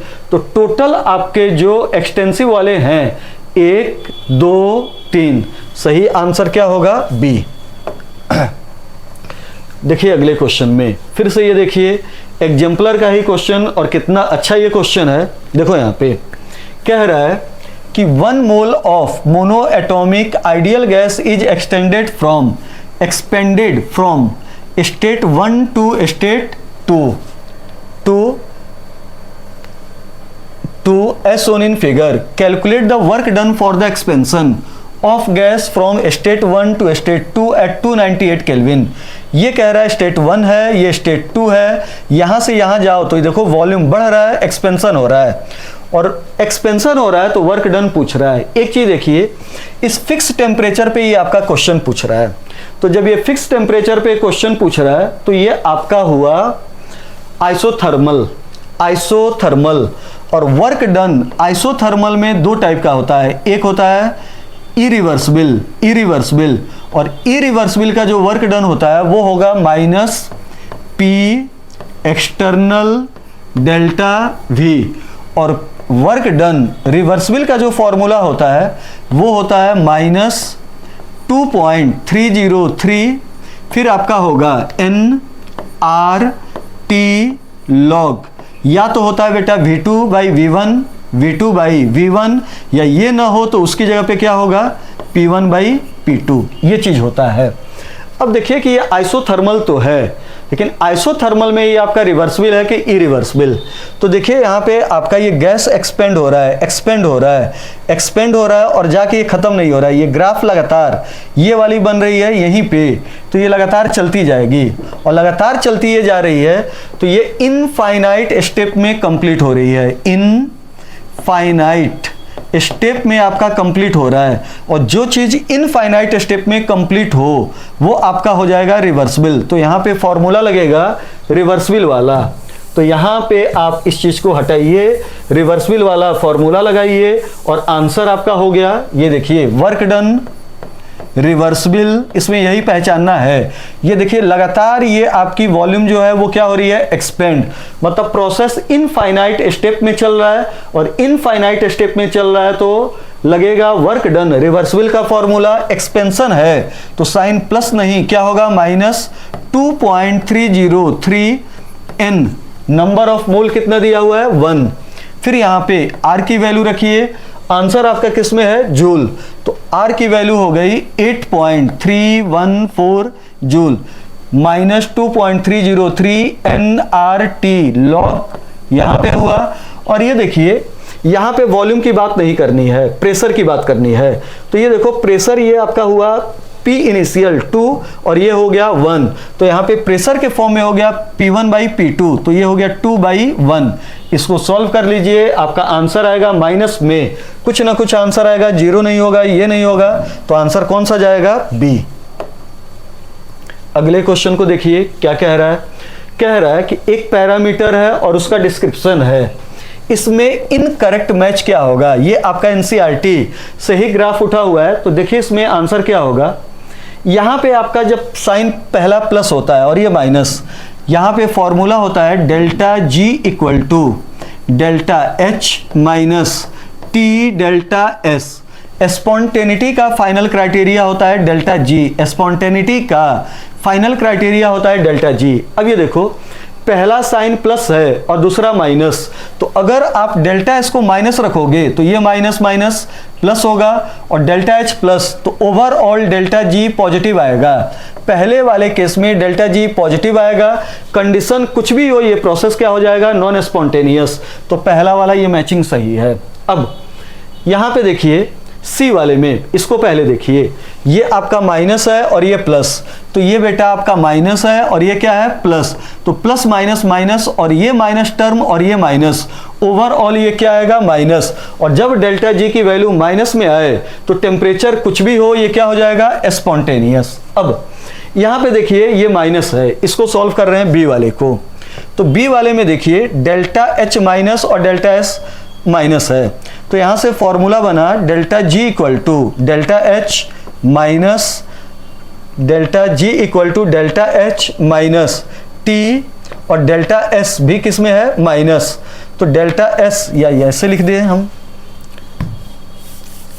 यहां पे delta G equal to delta H minus T delta S, ये भी माइनस ये भी माइनस, ये माइनस माइनस क्या हो गया प्लस, तो यहां पे देखिए आपका बना delta H plus T delta S, यहां पे ये साइन इसका क्या है माइनस, और टी डेल्टा एस का साइन क्या है प्लस। याद रखिएगा जब आपसे कहा जाए लो टेम्परेचर, तो लो टेम्परेचर पे, लो टेम्परेचर पर जो डेल्टा एच होता है वो बड़ा होता है और टी डेल्टा एस छोटा होता है, इसको याद रखिएगा। लो टेम्परेचर पे, कम टेम्परेचर पे जो छोटा दिखता है वो मैग्नीट्यूड में बड़ा होता है और टी डेल्टा एस छोटा होता है। और अगर यही बेटा हाई टेम्परेचर हो, हाई टेम्परेचर हो, तो जो बड़ा दिख रहा है वो बड़ा होगा, तो टी डेल्टा एस बड़ा होगा और डेल्टा एच क्या होगा, छोटा होगा। तो यहां पे देखिए कह रहा है कि non spontaneous at high temperature, तो जब आपका हाई टेम्परेचर होगा तो टी डेल्टा एस बड़ा होगा, और टी डेल्टा एस बड़ा होगा तो आंसर किस में आएगा प्लस, और आंसर बेटा प्लस में आएगा, आंसर प्लस में आएगा, तो ये क्या हो जाएगा नॉन स्पॉन्टेनियस। ये यहां पे इंपॉर्टेंट है हाई टेम्परेचर, और यहां पे देखिए स्पॉन्टेनियस एट लो टेम्परेचर, तो आंसर यही जाएगा, ये प्लस प्लस है और लो टेम्परेचर कीजिए तो इसका साइन माइनस आएगा, सॉरी इसका साइन प्लस आएगा और प्लस आएगा, तो ये हो गया नॉन स्पॉन्टेनियस, जबकि दिया क्या है स्पॉन्टेनियस। तो इसको चेक कर लीजिएगा कि क्या होगा कैसे होगा, फिर से इसमें देख लीजिए। अगर डेल्टा एच बेटा निगेटिव और डेल्टा एस पॉजिटिव, यहां पे लिख दे रहे हैं पहला टर्म निगेटिव दूसरा टर्म पॉजिटिव, तो हरदम होता है स्पॉन्टेनियस। अगर पहला पॉजिटिव और दूसरा निगेटिव तो हरदम क्या होता है नॉन स्पॉन्टेनियस। और अगर पहला प्लस और दूसरा प्लस भी तो ये टेम्परेचर डिपेंडेंट होगा, पहला माइनस दूसरा माइनस तब भी क्या होगा टेम्परेचर डिपेंडेंट। याद रखिएगा लो टेम्परेचर पे छोटा वाला टर्म बड़ा होता है और बड़ा वाला टर्म क्या होता है छोटा होता है।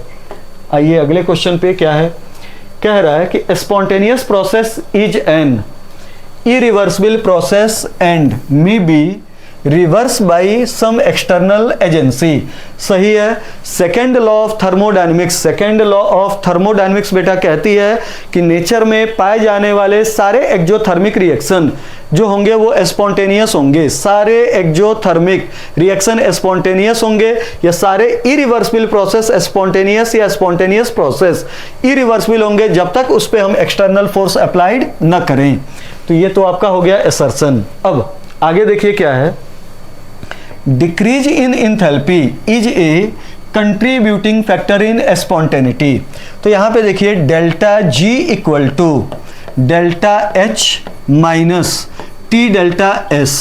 अगर बेटा डेल्टा एच निगेटिव तो स्पॉन्टेनियस, डेल्टा एस पॉजिटिव तो स्पॉन्टेनियस, लेकिन ये दोनों फाइनल क्राइटेरिया नहीं होता है। स्पॉन्टेनिटी का फाइनल क्राइटेरिया क्या होता है डेल्टा जी।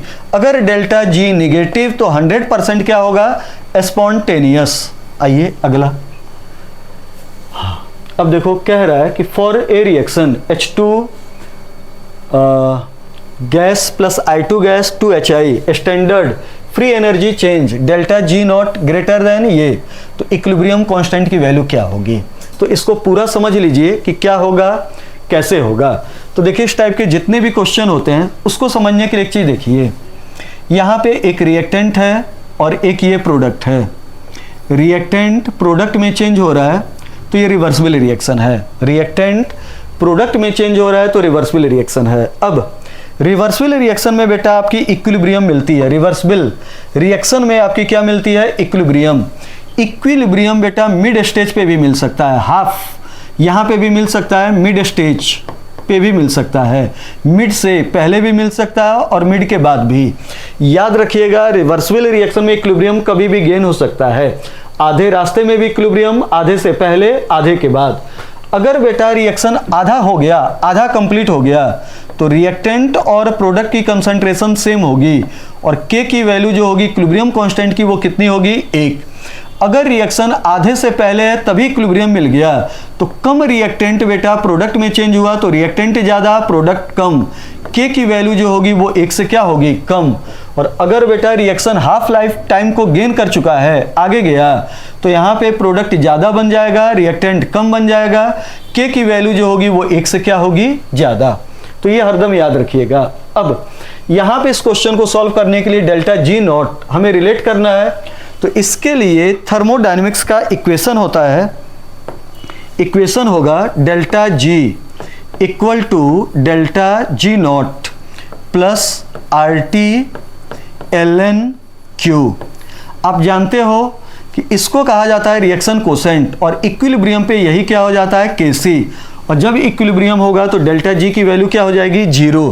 तो यहां से इक्वेशन बना delta G not equal to minus R T L N K C. अब यहां से देखिए एग्जामिनर कह रहा है कि डेल्टा जी नॉट पॉजिटिव है, 0 से ज़्यादा है, तो डेल्टा जी नॉट बेटा जब ये पॉजिटिव है तो ये पॉजिटिव तभी आएगा जब ये केसी क्या होगा निगेटिव, ये पॉजिटिव तभी आएगा जब केसी क्या होगा निगेटिव, और केसी निगेटिव होगा मतलब इसकी वैल्यू 0 से कम होगी, 0 से क्या होगी कम, केसी की वैल्यू 0 से कम या 1 से क्या होगी कम। तो यहां पे केसी की वैल्यू 1 से क्या होगी कम होगी।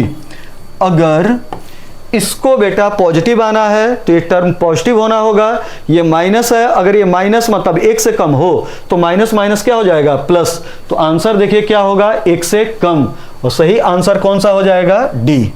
अगले क्वेश्चन पे आइए, कह रहा है कि विच of the following is not a general characteristics of equilibrium, equilibrium involving physical process, involving physical process। कह रहा है कि equilibrium is possible only in a closed system at given temperature। ये बेटा बात सही है, नॉट कह रहा है ये बात सही है।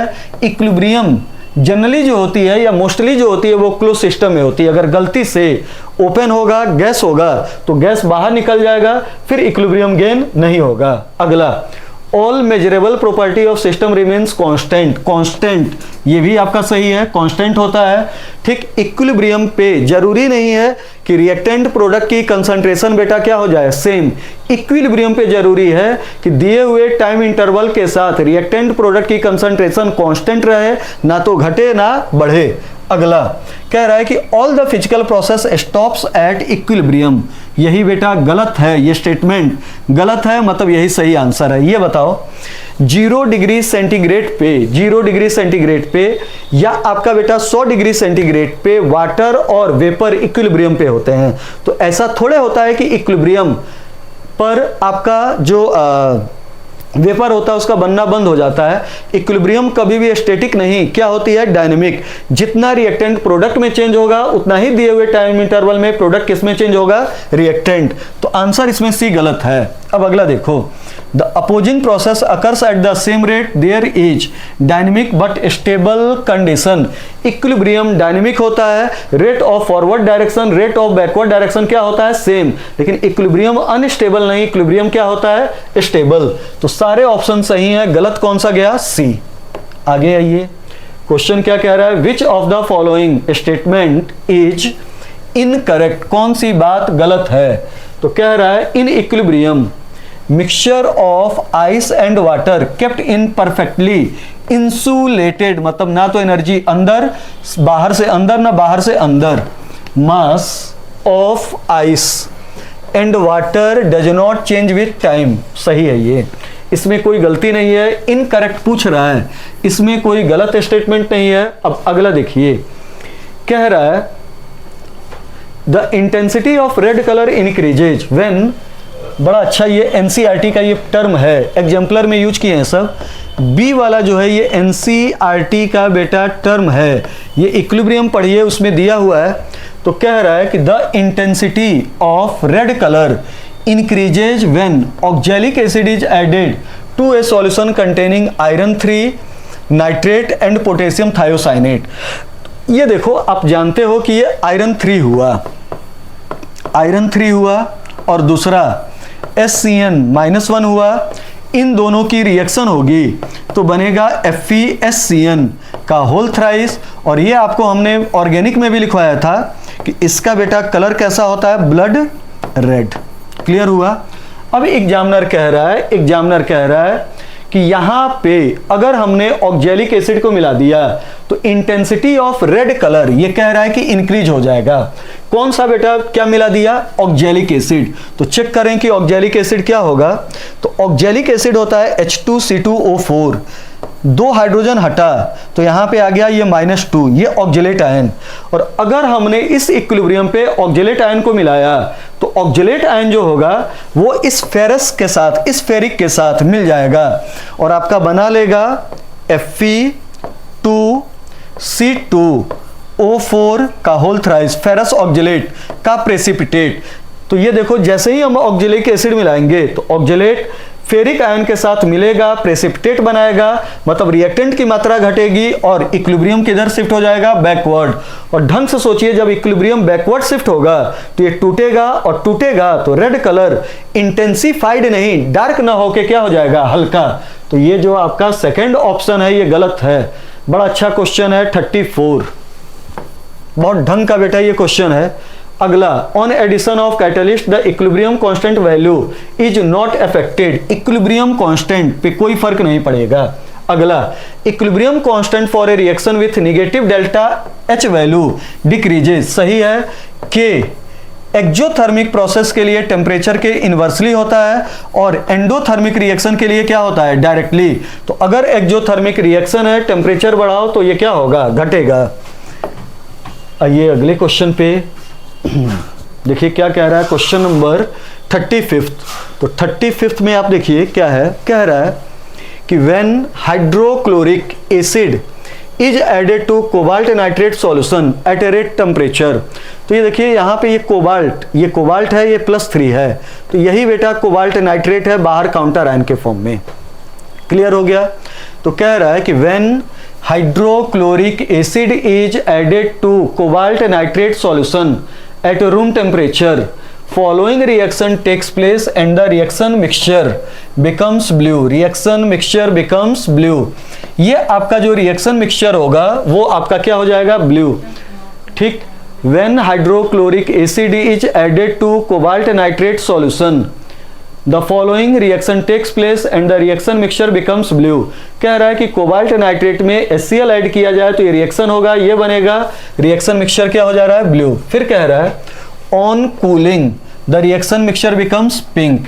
तो कह रहा है कि जब ठंडा कर रहे हैं, ठंडा का मतलब टेम्परेचर डिक्रीज कर रहे हो, टेम्परेचर डिक्रीज हो रहा है। तो टेम्परेचर डिक्रीज हो रहा है तो देखिए कैसा हो जा रहा है, पिंक, मतलब रिएक्शन की शिफ्टिंग किधर हो रही है, बैकवर्ड। तो टेम्परेचर को घटा रहे हो तो रिएक्शन पीछे आ रहा है, टेम्परेचर बढ़ाओ तो रिएक्शन आगे, टेम्परेचर घटाओ तो पीछे, मतलब के डायरेक्टली प्रोपोर्शनल होगा टेम्परेचर। और ये होता है किसके लिए, एंडो। और एंडो में डेल्टा H की वैल्यू 0 से क्या होगी, ज्यादा। तो आंसर क्या हो गया, ए। 35 का बेटा आंसर होगा ए। अगला देखिए क्या है, कह रहा है कि the pH of neutral water is 7 as the temperature increases ionization of water also increases, however the concentration of H ions and OH ions are equal। तो ढंग से देखिए, इसमें जैसे आपका वाटर है तो वाटर को बेटा हीट करो तो ये आपका टूटेगा, और टूटेगा तो H आयन की कंसंट्रेशन इंक्रीज होगी।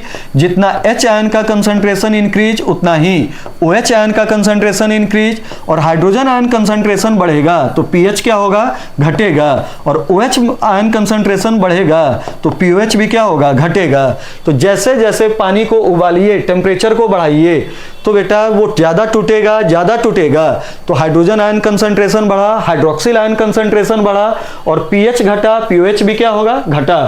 तो आंसर हो गया <7। अगले क्वेश्चन पे आइए।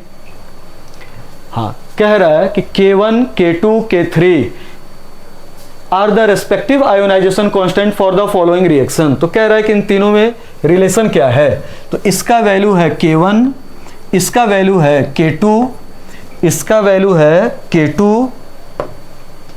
K2 और इसकी वैल्यू क्या है K3। ये तीन वैल्यू हैं। तो ये देखो, अगर आप इसको और इसको जोड़ दो तो ये आपको मिल जाएगा, और जब इक्वेशन को जोड़ा जाता है तो कांस्टेंट मल्टीप्लाई होता है, कांस्टेंट मल्टीप्लाई होगा। तो यहां से बेटा आपका K1 इक्वल टू हो गया K2 इंटू K3, ये आपका हो जाएगा। जब आप कांस्टेंट को ऐड कीजिए, इक्वेशन को ऐड कीजिए तो कांस्टेंट क्या हो जाएगा, मल्टीप्लाइड, और कांस्टेंट मल्टीप्लाइड होगा तो सही आंसर कौन सा हो गया, ए। क्वेश्चन अगला देखिए, कह रहा है acidity of BF3 can be explain on the basis of which of the following concept. तो आप यहां पे देखिए, जानते हो कि BF3 में बोरॉन 3 बॉन्ड बना रहा है, 0 इलेक्ट्रॉन, जिसके कारण इसके चारों ओर कितने इलेक्ट्रॉन, 6 होने चाहिए, 8 इलेक्ट्रॉन डिफिशिएंट है, और इलेक्ट्रॉन डिफिशिएंट है तो ये इलेक्ट्रोफाइल है, इलेक्ट्रॉन पेयर को एक्सेप्ट करेगा और क्या कहलाएगा, लोइस एसिड। तो इसका तो आंसर सी हुआ। लेकिन यहीं पे आप देखिए कि एक और क्वेश्चन आपका यहां से इनऑर्गेनिक का बनता है, वो आपको देगा कि Cl3 boron trichloride, aluminium trichloride, boron aluminium, gallium trichloride और इंडियम ट्राइक्लोराइड है। ये trichloride, boron, aluminium, gallium, indium, इन 3 के ट्राइक्लोराइड हैं, और कह रहा है कि इनको लुईस एसिड के सही पावर में, लुईस एसिड के सही पावर में अरेंज कीजिए। तो यहां पे इस क्वेश्चन में बेटा आप देखो, ये भी इलेक्ट्रॉन डिफिशिएंट, एल्यूमिनियम भी इलेक्ट्रॉन डिफिशिएंट, गैलियम भी इलेक्ट्रॉन डिफिशिएंट, इंडियम भी इलेक्ट्रॉन डिफिशिएंट। इनको आप इलेक्ट्रॉन फेंको, जो आने वाले इलेक्ट्रॉन को जल्दी एक्सेप्ट कर लेगा, उसकी लुईस एसिडिक कैरेक्टर, इलेक्ट्रॉन को खींचने की टेंडेंसी ज्यादा होगी, और कौन जल्दी इलेक्ट्रॉन को एक्सेप्ट करेगा, अपनी ओर खींचेगा, जिसकी इलेक्ट्रोनेगेटिविटी क्या होगी, ज्यादा। तो सबसे ज्यादा electronegative boron, then aluminium, then gallium, then indium, और इलेक्ट्रोनेगेटिविटी ऊपर से नीचे घटती गई, इलेक्ट्रॉन खींचने की क्षमता घटी, लुईस एसिडिक कैरेक्टर भी क्या हुआ, डिक्रीज। तो ये देख लीजिएगा, लुईस एसिडिक कैरेक्टर ये आपका होगा। ठीक, अगला देखिए क्वेश्चन क्या है, कह रहा है कि विच of the following will produce a buffer solution when mixed in equal volume. कह रहा है कि हम किसको किसको बराबर वॉल्यूम में मिलाएं तो कौन बफर का क्या कर देगा, फॉर्मेशन, किसमें बफर का फॉर्मेशन होगा। तो आप जानते हो कि बफर होने के लिए एक होना चाहिए वीक पार्ट, या तो होना चाहिए वीक एसिड या वीक बेस होना चाहिए, और साथ में उसका सॉल्ट होना चाहिए स्ट्रॉन्ग एसिड या स्ट्रॉन्ग बेस के साथ, स्ट्रॉन्ग एसिड या स्ट्रॉन्ग बेस के साथ। ये आपका बफर का कॉन्सेप्ट होता है। अब पहले वाले ऑप्शन में देखिए, दोनों का बेटा ये मोलैरिटी सेम है, एन फैक्टर सेम, तो जब दोनों आपस में रिएक्ट करेंगे तो केवल और केवल बेटा बनेगा अमोनियम क्लोराइड, और केवल सॉल्ट बना, ये बफर का एग्जाम्पल नहीं होगा। सेकेंड वाले में देखिए, इसका 0.05, इसका 0.05 और इसका 0.05 रिएक्ट करेगा तो 0.05 NH4Cl बनेगा, ये आपका बनेगा, और साथ में बचेगा 0.05 HCl। तो ये देखो, ये आपका जो है ये वीक नहीं, स्ट्रॉन्ग है, और उसका सॉल्ट है, ये बफर नहीं होगा। तो पहला बफर नहीं होगा, दूसरा बफर नहीं होगा। अब तीसरे में देखिए, 0.1 मोल ये अमोनियम हाइड्रोक्साइड और 0.05 ये है, तो देखो ये कम है, तो ये 0.05 इसके 0.05 के साथ रिएक्ट करेगा, तो बेटा बन जाएगा सी वाले में, बनेगा 0.05 NH4Cl ये बनेगा, और साथ में आपका बच जाएगा 0,5NH4OH, ये आपका बन जाएगा। तो थर्ड वाले ऑप्शन में आप देखिए, एक वीक बेस है और उसका सॉल्ट है स्ट्रॉन्ग एसिड के साथ, मतलब यही आपका जो होगा वो बफर का क्या होगा, एग्जाम्पल। आइए अगले क्वेश्चन पे, कह रहा है कि in which of the following solvent is silver chloride most soluble. तो देखिए ये क्वेश्चन आयनिक में दिया हुआ है और ये क्वेश्चन पी ब्लॉक में भी आपका दिया हुआ है रिएक्शन वाइज। तो इस क्वेश्चन में आप देखिए कि क्या है, ये जो आपका सिल्वर क्लोराइड उसमें ज्यादा सॉल्युबल होगा, जिसके साथ कॉम्प्लेक्स का क्या करेगा, फॉर्मेशन। और आप जानते हो कि सिल्वर क्लोराइड कॉम्प्लेक्स बनाएगा अमोनियम हाइड्रोक्साइड के साथ। अब देखो ये कॉम्प्लेक्स कैसे बनेगा, तो ये दोनों रिएक्ट करेंगे, इसमें सिल्वर का बेटा ऑक्सीडेशन नंबर 1 तो कोऑर्डिनेशन नंबर 2 तो Ag, और ये न्यूट्रल लिगेंड पहले जाएगा तो ये हो गया AgNH3 का होल ट्वाइस, और ये आपका हो गया। और ये देखो Ag पे चार्ज +1 तो इस डब्बे पे भी चार्ज क्या हो जाएगा, +1। तो कभी भी आपसे एग्जाम में पूछा जाए सिल्वर क्लोराइड किसमें घुलेगा, तो आंसर लगाइए एक्वस अमोनिया। और ये देखो पहले वाले में नहीं घुलेगा due to common ion effect, दूसरे वाले में भी नहीं घुलेगा कॉमन आयन इफेक्ट। और सिल्वर क्लोराइड जो होता है वो कोवैलेंट होता है और वाटर क्या होता है, आयनिक। वाटर आयनिक होगा, सिल्वर क्लोराइड कोवैलेंट होता है और ये आयनिक होता है, कोवैलेंट आयनिक में डिजॉल्व नहीं होगा। तो इसका सही आंसर क्या हो गया, एक्वस अमोनिया। अगला क्वेश्चन देखिए क्या है, what will be the value of pH of 0.01 मोल पर लीटर पर डेसीमीटर क्यूब, मतलब ये लीटर ही होता है, और डेसीमीटर क्यूब एसिटिक एसिड और उसका Ka दिया हुआ है। तो देखिए जब आपका बेटा जब स्ट्रॉन्ग एसिड स्ट्रॉन्ग बेस हो, पीएच पीओएच निकालना हो, तो सीधे hydrogen ion concentration hydroxyl ion concentration normality के बराबर, मोलैलिटी के बराबर नहीं, जो एसिड बेस का नॉर्मेलिटी है उसके बराबर रखिए, न्यूमेरिकल को तुरंत सॉल्व कीजिए। और कभी भी आपका वीक दिया हो, वीक एसिड वीक बेस दिया हो, तो वहां पे बेटा अगर वीक एसिड दिया हो तो हाइड्रोजन आयन कंसंट्रेशन याद रखिएगा ये मोनो बेसिक एसिड है, मोनो बेसिक एसिड है। अगर ये डाई बेसिक होगा तो फॉर्मूला अलग हो जाएगा। तो मोनो बेसिक एसिड में हाइड्रोजन आयन का कंसंट्रेशन का जो फॉर्मूला होगा वो या तो होगा बेटा C अल्फा, या होता है √Ka/C। इस क्वेश्चन में आप देखिए क्या दिया हुआ है, Ka, और क्या दिया हुआ है आपका C। तो इसका यूज कीजिए, न्यूमेरिकल को सॉल्व कीजिए। तो हाइड्रोजन आयन कंसंट्रेशन पहले निकालो, hydrogen ion concentration equal to होगा √Ka 1.74 इंटू 10⁻⁻5, और C कितना हुआ 0.01। तो अगर आप बेटा इसको सॉल्व करो तो ये हो गया आपका ये नीचे हो गया 100 हो गया, और 100 को ऊपर ले जाओ, 100 को ऊपर ले जाओ तो ये हो गया आपका 7। इसको भी 10 से गुणा कर दो, नीचे 10, तो ये चेंज हो जाएगा 17.4 इंटू 10⁻5 2 7 और 1 8, ये हो गया। और यहां से आप सॉल्व करो तो hydrogen ion concentration 4 point something into 10⁻, ये 8 है तो ये हो गया -4, ये बाहर आने पे।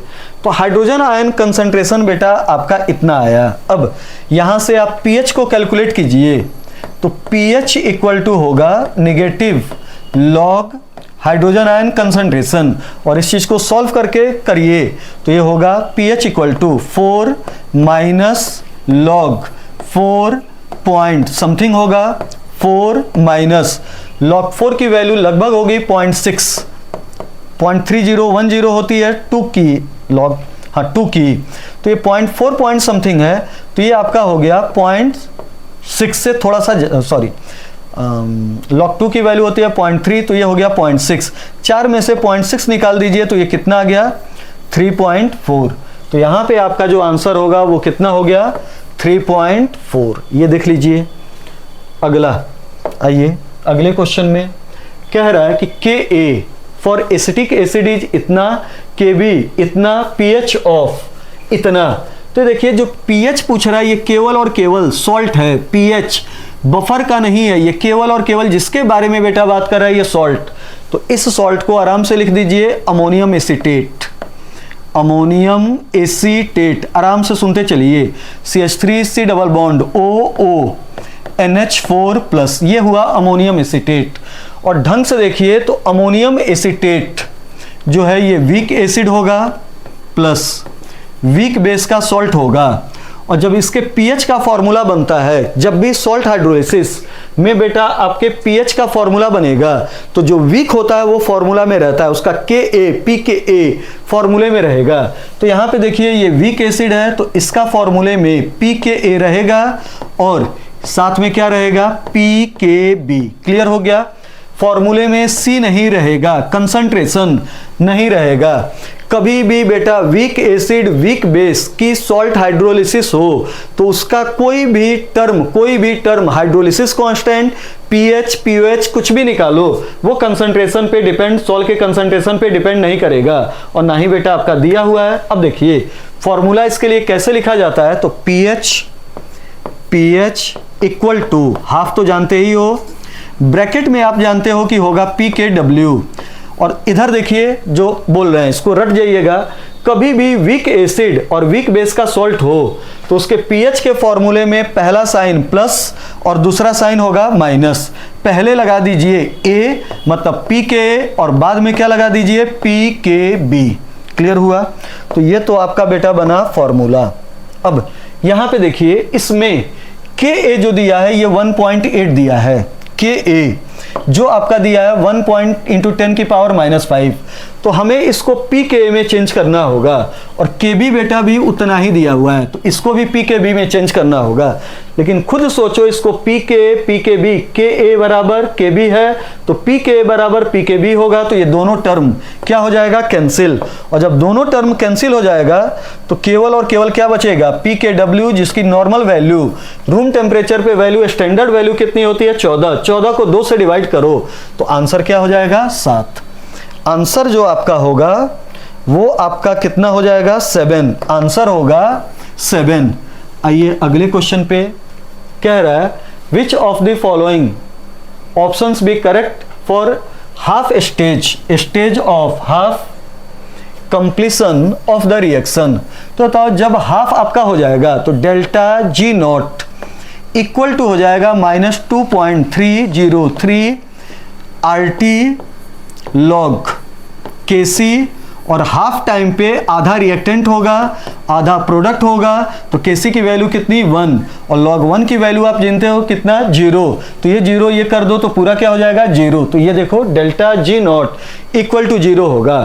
तो अब ढंग से इस चीज को देख लीजिए क्वेश्चन, अगर इक्विलिब्रियम है तो इक्विलिब्रियम पे डेल्टा G डेफिनेटली 0 होगा, लेकिन डेल्टा G नॉट तभी 0 होगा जब इक्विलिब्रियम आधे टाइम इंटरवल पे मिलेगा, तभी ये आपका क्या होगा 0। आइए आगे। तो देखिए इसमें 1 मोल N2 3 मोल H2 के साथ रिएक्ट किया 2 मोल ये बना। कह रहा है कि ये करें तो K पे क्या फर्क पड़ेगा, K बिना टेम्परेचर का चेंज नहीं होगा तो K क्या रहेगा सेम। K केवल और केवल किस पे डिपेंड करेगा टेम्परेचर। अगला देखिए question, what will be the correct order of vapour pressure.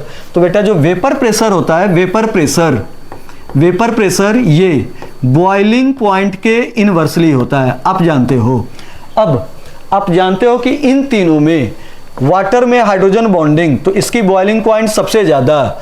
Water के बाद जो आपकी बॉइलिंग पॉइंट होगी वो किसकी होगी acetone, CH3 double bond OCH3। और इससे कम बेटा बॉइलिंग पॉइंट जो होगी वो किसकी होगी ईथर, ROR। ये आपको बता चुके हैं। तो सबसे ज्यादा boiling point water due to hydrogen bonding aggregate होगा, फिर आपका acetone due to dipole interaction. तो इसमें फोर्स का नेचर होता है डाइपोल और इसमें आपका होता है डाइपोल इंड्यूस्ड डाइपोल। तो ये आपका हुआ बॉइलिंग पॉइंट का ऑर्डर। और बॉइलिंग पॉइंट का उल्टा क्या हो गया rate of vaporisation vapour pressure. तो सबसे ज्यादा वेपर प्रेशर होगा ether, then acetone, then water. सही आंसर बेटा कौन सा होगा बी।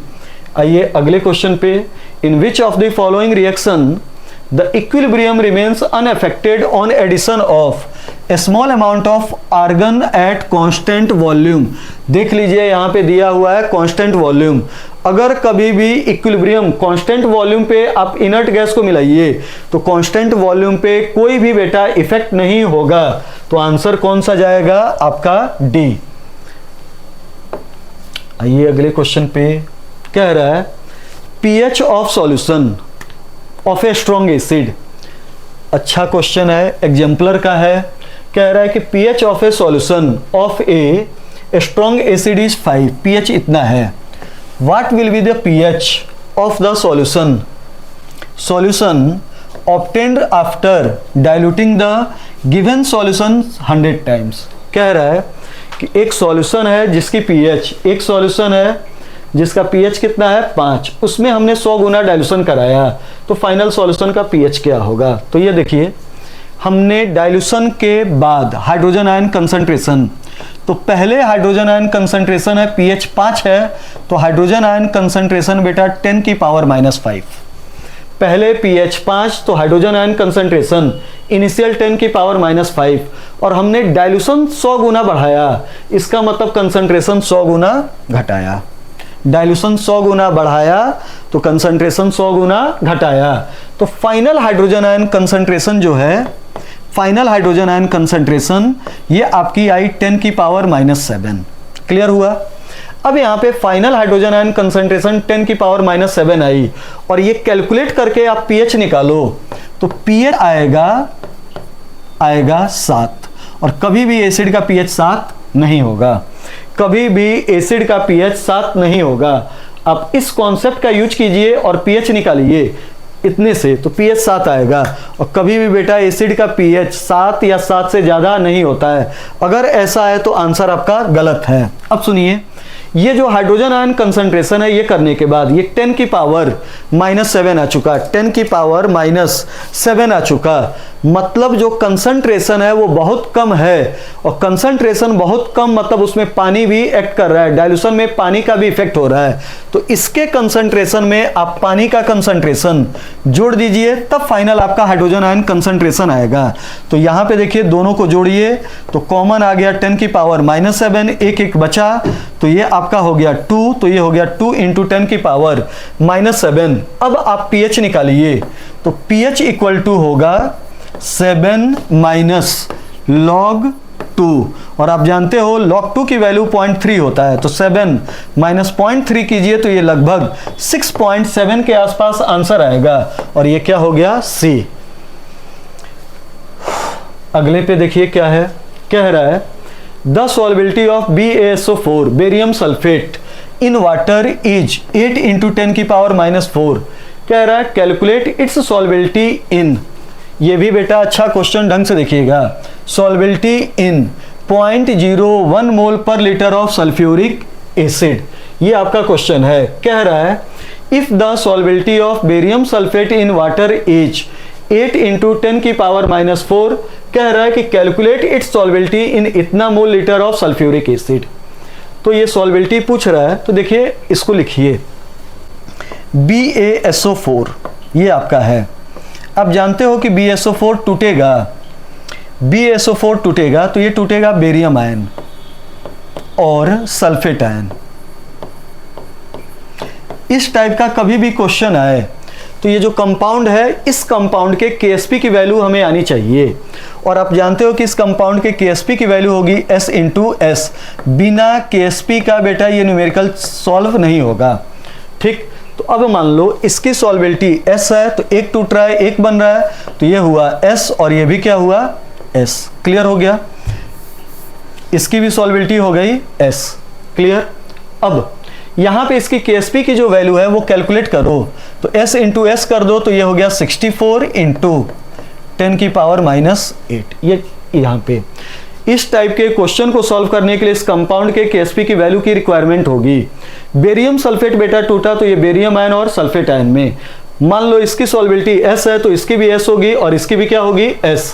अब यहाँ पे देखो सल्फ्यूरिक एसिड मिलाया गया, और जो बेटा सल्फ्यूरिक एसिड मिलाया गया है वहां से सल्फेट आयन मिल रहा है 0.01 सल्फेट यहाँ पे भी, तो ये भी सल्फेट जो होगा वो एक्ट करेगा। तो अब जो फाइनल है वो सल्फेट हो चुका है कितना S + 0.01। लेकिन ये देखिए आप कुछ भी मिलाइए, जो KSP होता है ये कांस्टेंट होता है, केवल टेम्परेचर पे डिपेंड होगा। तो ये KSP कांस्टेंट है तो ये चेंज नहीं होगा। तो यहाँ से आप फॉर्मूला बना दीजिए, क्या हो गया, KSP 64 इंटू KSP 64 इंटू 10 की power -8 equal to S into S plus 0.01 S plus 0.01 ये आपका हो गया S प्लस 0.01। तो यहाँ से हो गया 64 इंटू 10 की पावर -8, ये इसके साथ गुणा करिए S स्क्वायर और यहाँ पे कीजिए 0.01 S। क्लियर हो गया। अब सुनिए, S जो होता है वो माइनस में होता है, माइनस का स्क्वायर करो तो बड़ा कम होगा, इस टर्म को नेग्लेक्ट कर दीजिए। तो यहाँ से आपका S की वैल्यू जो होगी वो हो गई 64 इंटू 10 की पावर -8 अपॉन 100, ये सॉरी 100 नहीं 0.01, और 0.01 जो होगा ये हटेगा तो ऊपर 100 और ऊपर से ये नीचे आएगा, ये आपका नीचे आया तो ये हो गया 10 की पावर -2 और ये 10 की पावर -2 और ये कट गया 10 की पावर -2। तो आंसर हो गया 64 इंटू 10 की पावर -6, ये आपका आंसर होगा 64 इंटू 10 की पावर -6। तो ये देखिए आंसर ये आपका मैच हो रहा है, ये आपका आंसर मैच हो रहा है 6.4 इंटू 10 की पावर 5। कभी भी एनसीईआरटी में जो आपका क्वाड्रेटिक इक्वेशन से सॉल्व किया है उसके द्वारा न जाइए। ये देखिए हमने क्या समझाया, सीधे जो आपका स्क्वायर हो क्यूब हो उसको निकालिए, हटाइए, एलिमिनेट कीजिए, दूसरे के द्वारा कैलकुलेशन कीजिए, आपका आंसर।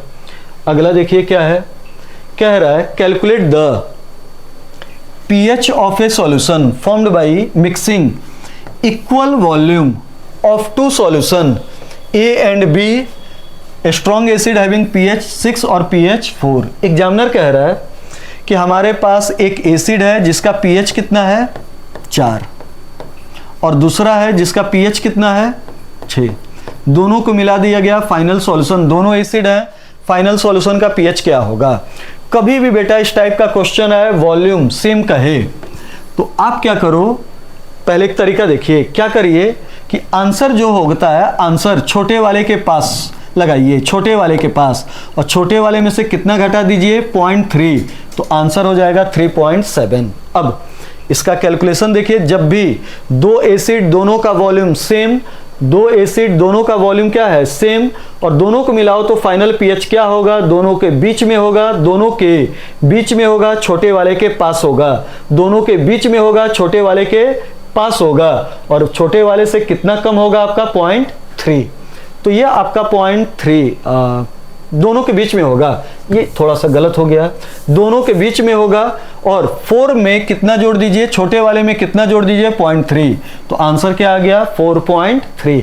अब इसका सॉल्यूशन देखिए क्या होगा, तो इसका सॉल्यूशन होगा initial volume into hydrogen ion concentration normality plus दूसरे का वॉल्यूम इनटू उसका into final volume into final normality या final hydrogen ion concentration, final hydrogen ion concentration, ये आपका हमें मिल जाए V कट गया, यहाँ से आपका hydrogen ion concentration equal to हो गया, तो ये देखिए 10 की पावर -4 कॉमन हो गया, तो 10 की पावर -4 को बाहर कीजिए इनटू, ये देखिए यहाँ पे 1 और यहाँ पे आपका है 10 की पावर -2, तो ये हो गया 1.01। इसको आप कितने से डिवाइड कर दीजिए, ये इधर आएगा 2 से, तो 2 से आप डिवाइड कर दो, तो ये देखो यहाँ पे 2 से पॉइंट है, 2 से डिवाइड कीजिए, तो ऊपर आप 10 से गुणा कीजिए और नीचे 10 से गुणा कीजिए, तो ये हो गया 10, मतलब ये पॉइंट था तो ये हो गया 10.01, 2 से भाग गया तो ये हो गया 5, और ये यहाँ पे जो 10 किए थे ये ऊपर गया तो हो गया 10 की पावर -5। अब यहाँ से pH कैलकुलेट कीजिए, तो आंसर आ गया 5 माइनस log 5, और log 5 की वैल्यू बेटा कितनी होती है 0.7, तो आंसर कितना आ गया 4.3। आइए अगले में कह रहा है the solubility product of aluminium hydroxide is 2.7 into 10 की पावर -11 कैलकुलेट सॉल्युबिलिटी इन, ये बेटा हटा दिया गया था, ये हटा दिया गया था, ये हटा दिया गया था। कह रहा है कि find out pH of this solution. तो देखो यहाँ पे आपका ये जो है बेस है तो पीओएच निकलेगा, पीओएच निकालो, पीओएच निकालो, 14 में से माइनस करो तो क्या आ जाएगा बेटा पीएच। तो देखिए यहाँ पे सॉल्युबिलिटी प्रोडक्ट दिया है, तो यहाँ पे एल्यूमिनियम हाइड्रोक्साइड लिखिए इक्वेशन, एल्यूमिनियम हाइड्रोक्साइड टूटेगा तो बनेगा एक एल्यूमिनियम आयन और 3 बनेंगे OH माइनस। अगर इसकी सॉल्युबिलिटी S तो इसकी S और इसकी कितनी होगी 3S। तो यहाँ से KSP इक्वल टू हो गया, अगर हमें बेटा ये S मिल जाए तो 3S रख दो और 3S जो होगा वो आपका होगा हाइड्रोक्सिल आयन कंसंट्रेशन।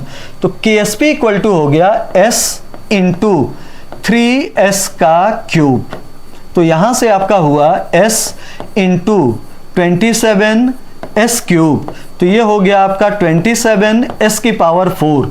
अब यहां से देखिए KSP कितना था, तो KSP दिया हुआ है 2.7 इंटू 10 की पावर माइनस 11 इक्वल टू आपका दिया हुआ है 27S की पावर 4। ये अगर बेटा पॉइंट हटाओ तो नीचे 10 तो ये हो जाएगा 12 और ये 27 कटा तो S की पावर 4 इक्वल टू हो गया 10 की पावर माइनस 12।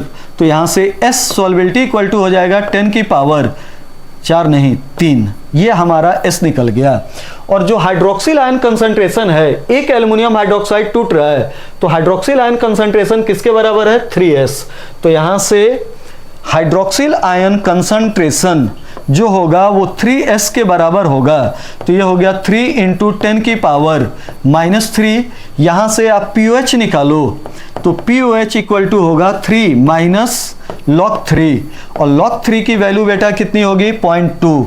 तो ये हो गया 3 माइनस log 3 की वैल्यू होगी 0.477, लगभग ये 0.5 होगा। तो ये हो गया 2.5। 14 में से pH इक्वल टू हो गया, pH इक्वल टू हो गया, इसको कितने में से घटा दीजिए 14।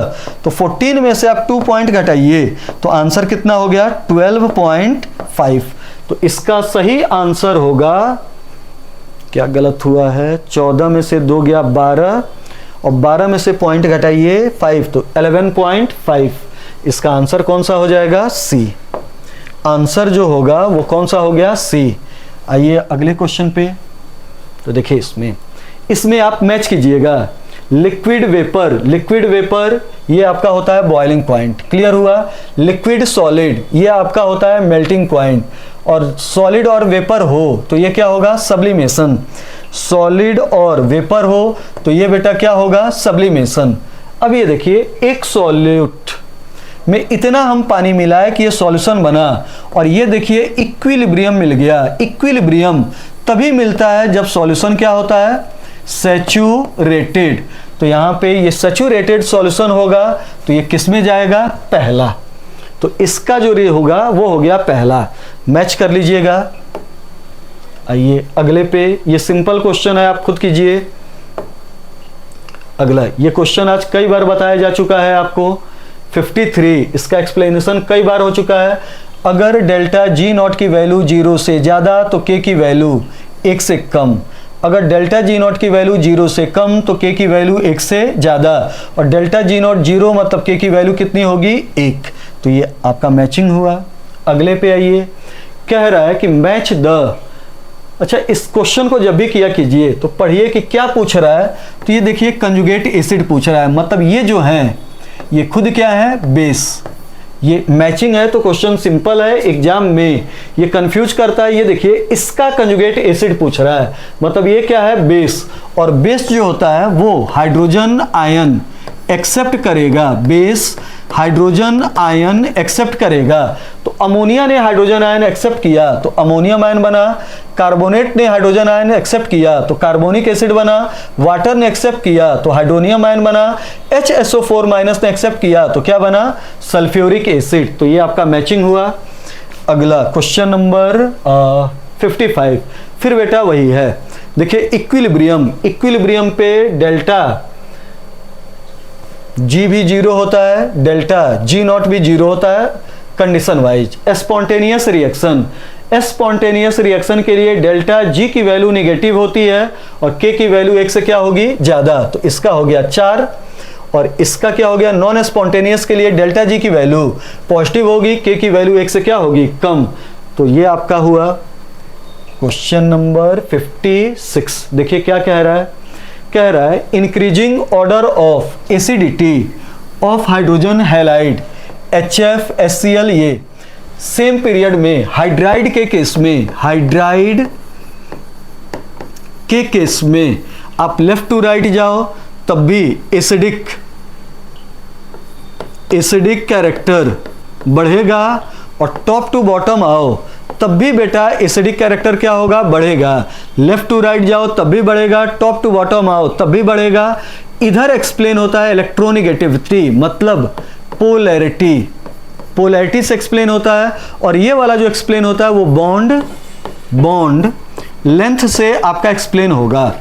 तो देखिए इस क्वेश्चन को, ऊपर से नीचे जाओ, बॉन्ड लेंथ बढ़ रहा है, जल्दी टूटेगा, H जल्दी निकलेगा, एसिडिक कैरेक्टर क्या होगा, ज्यादा।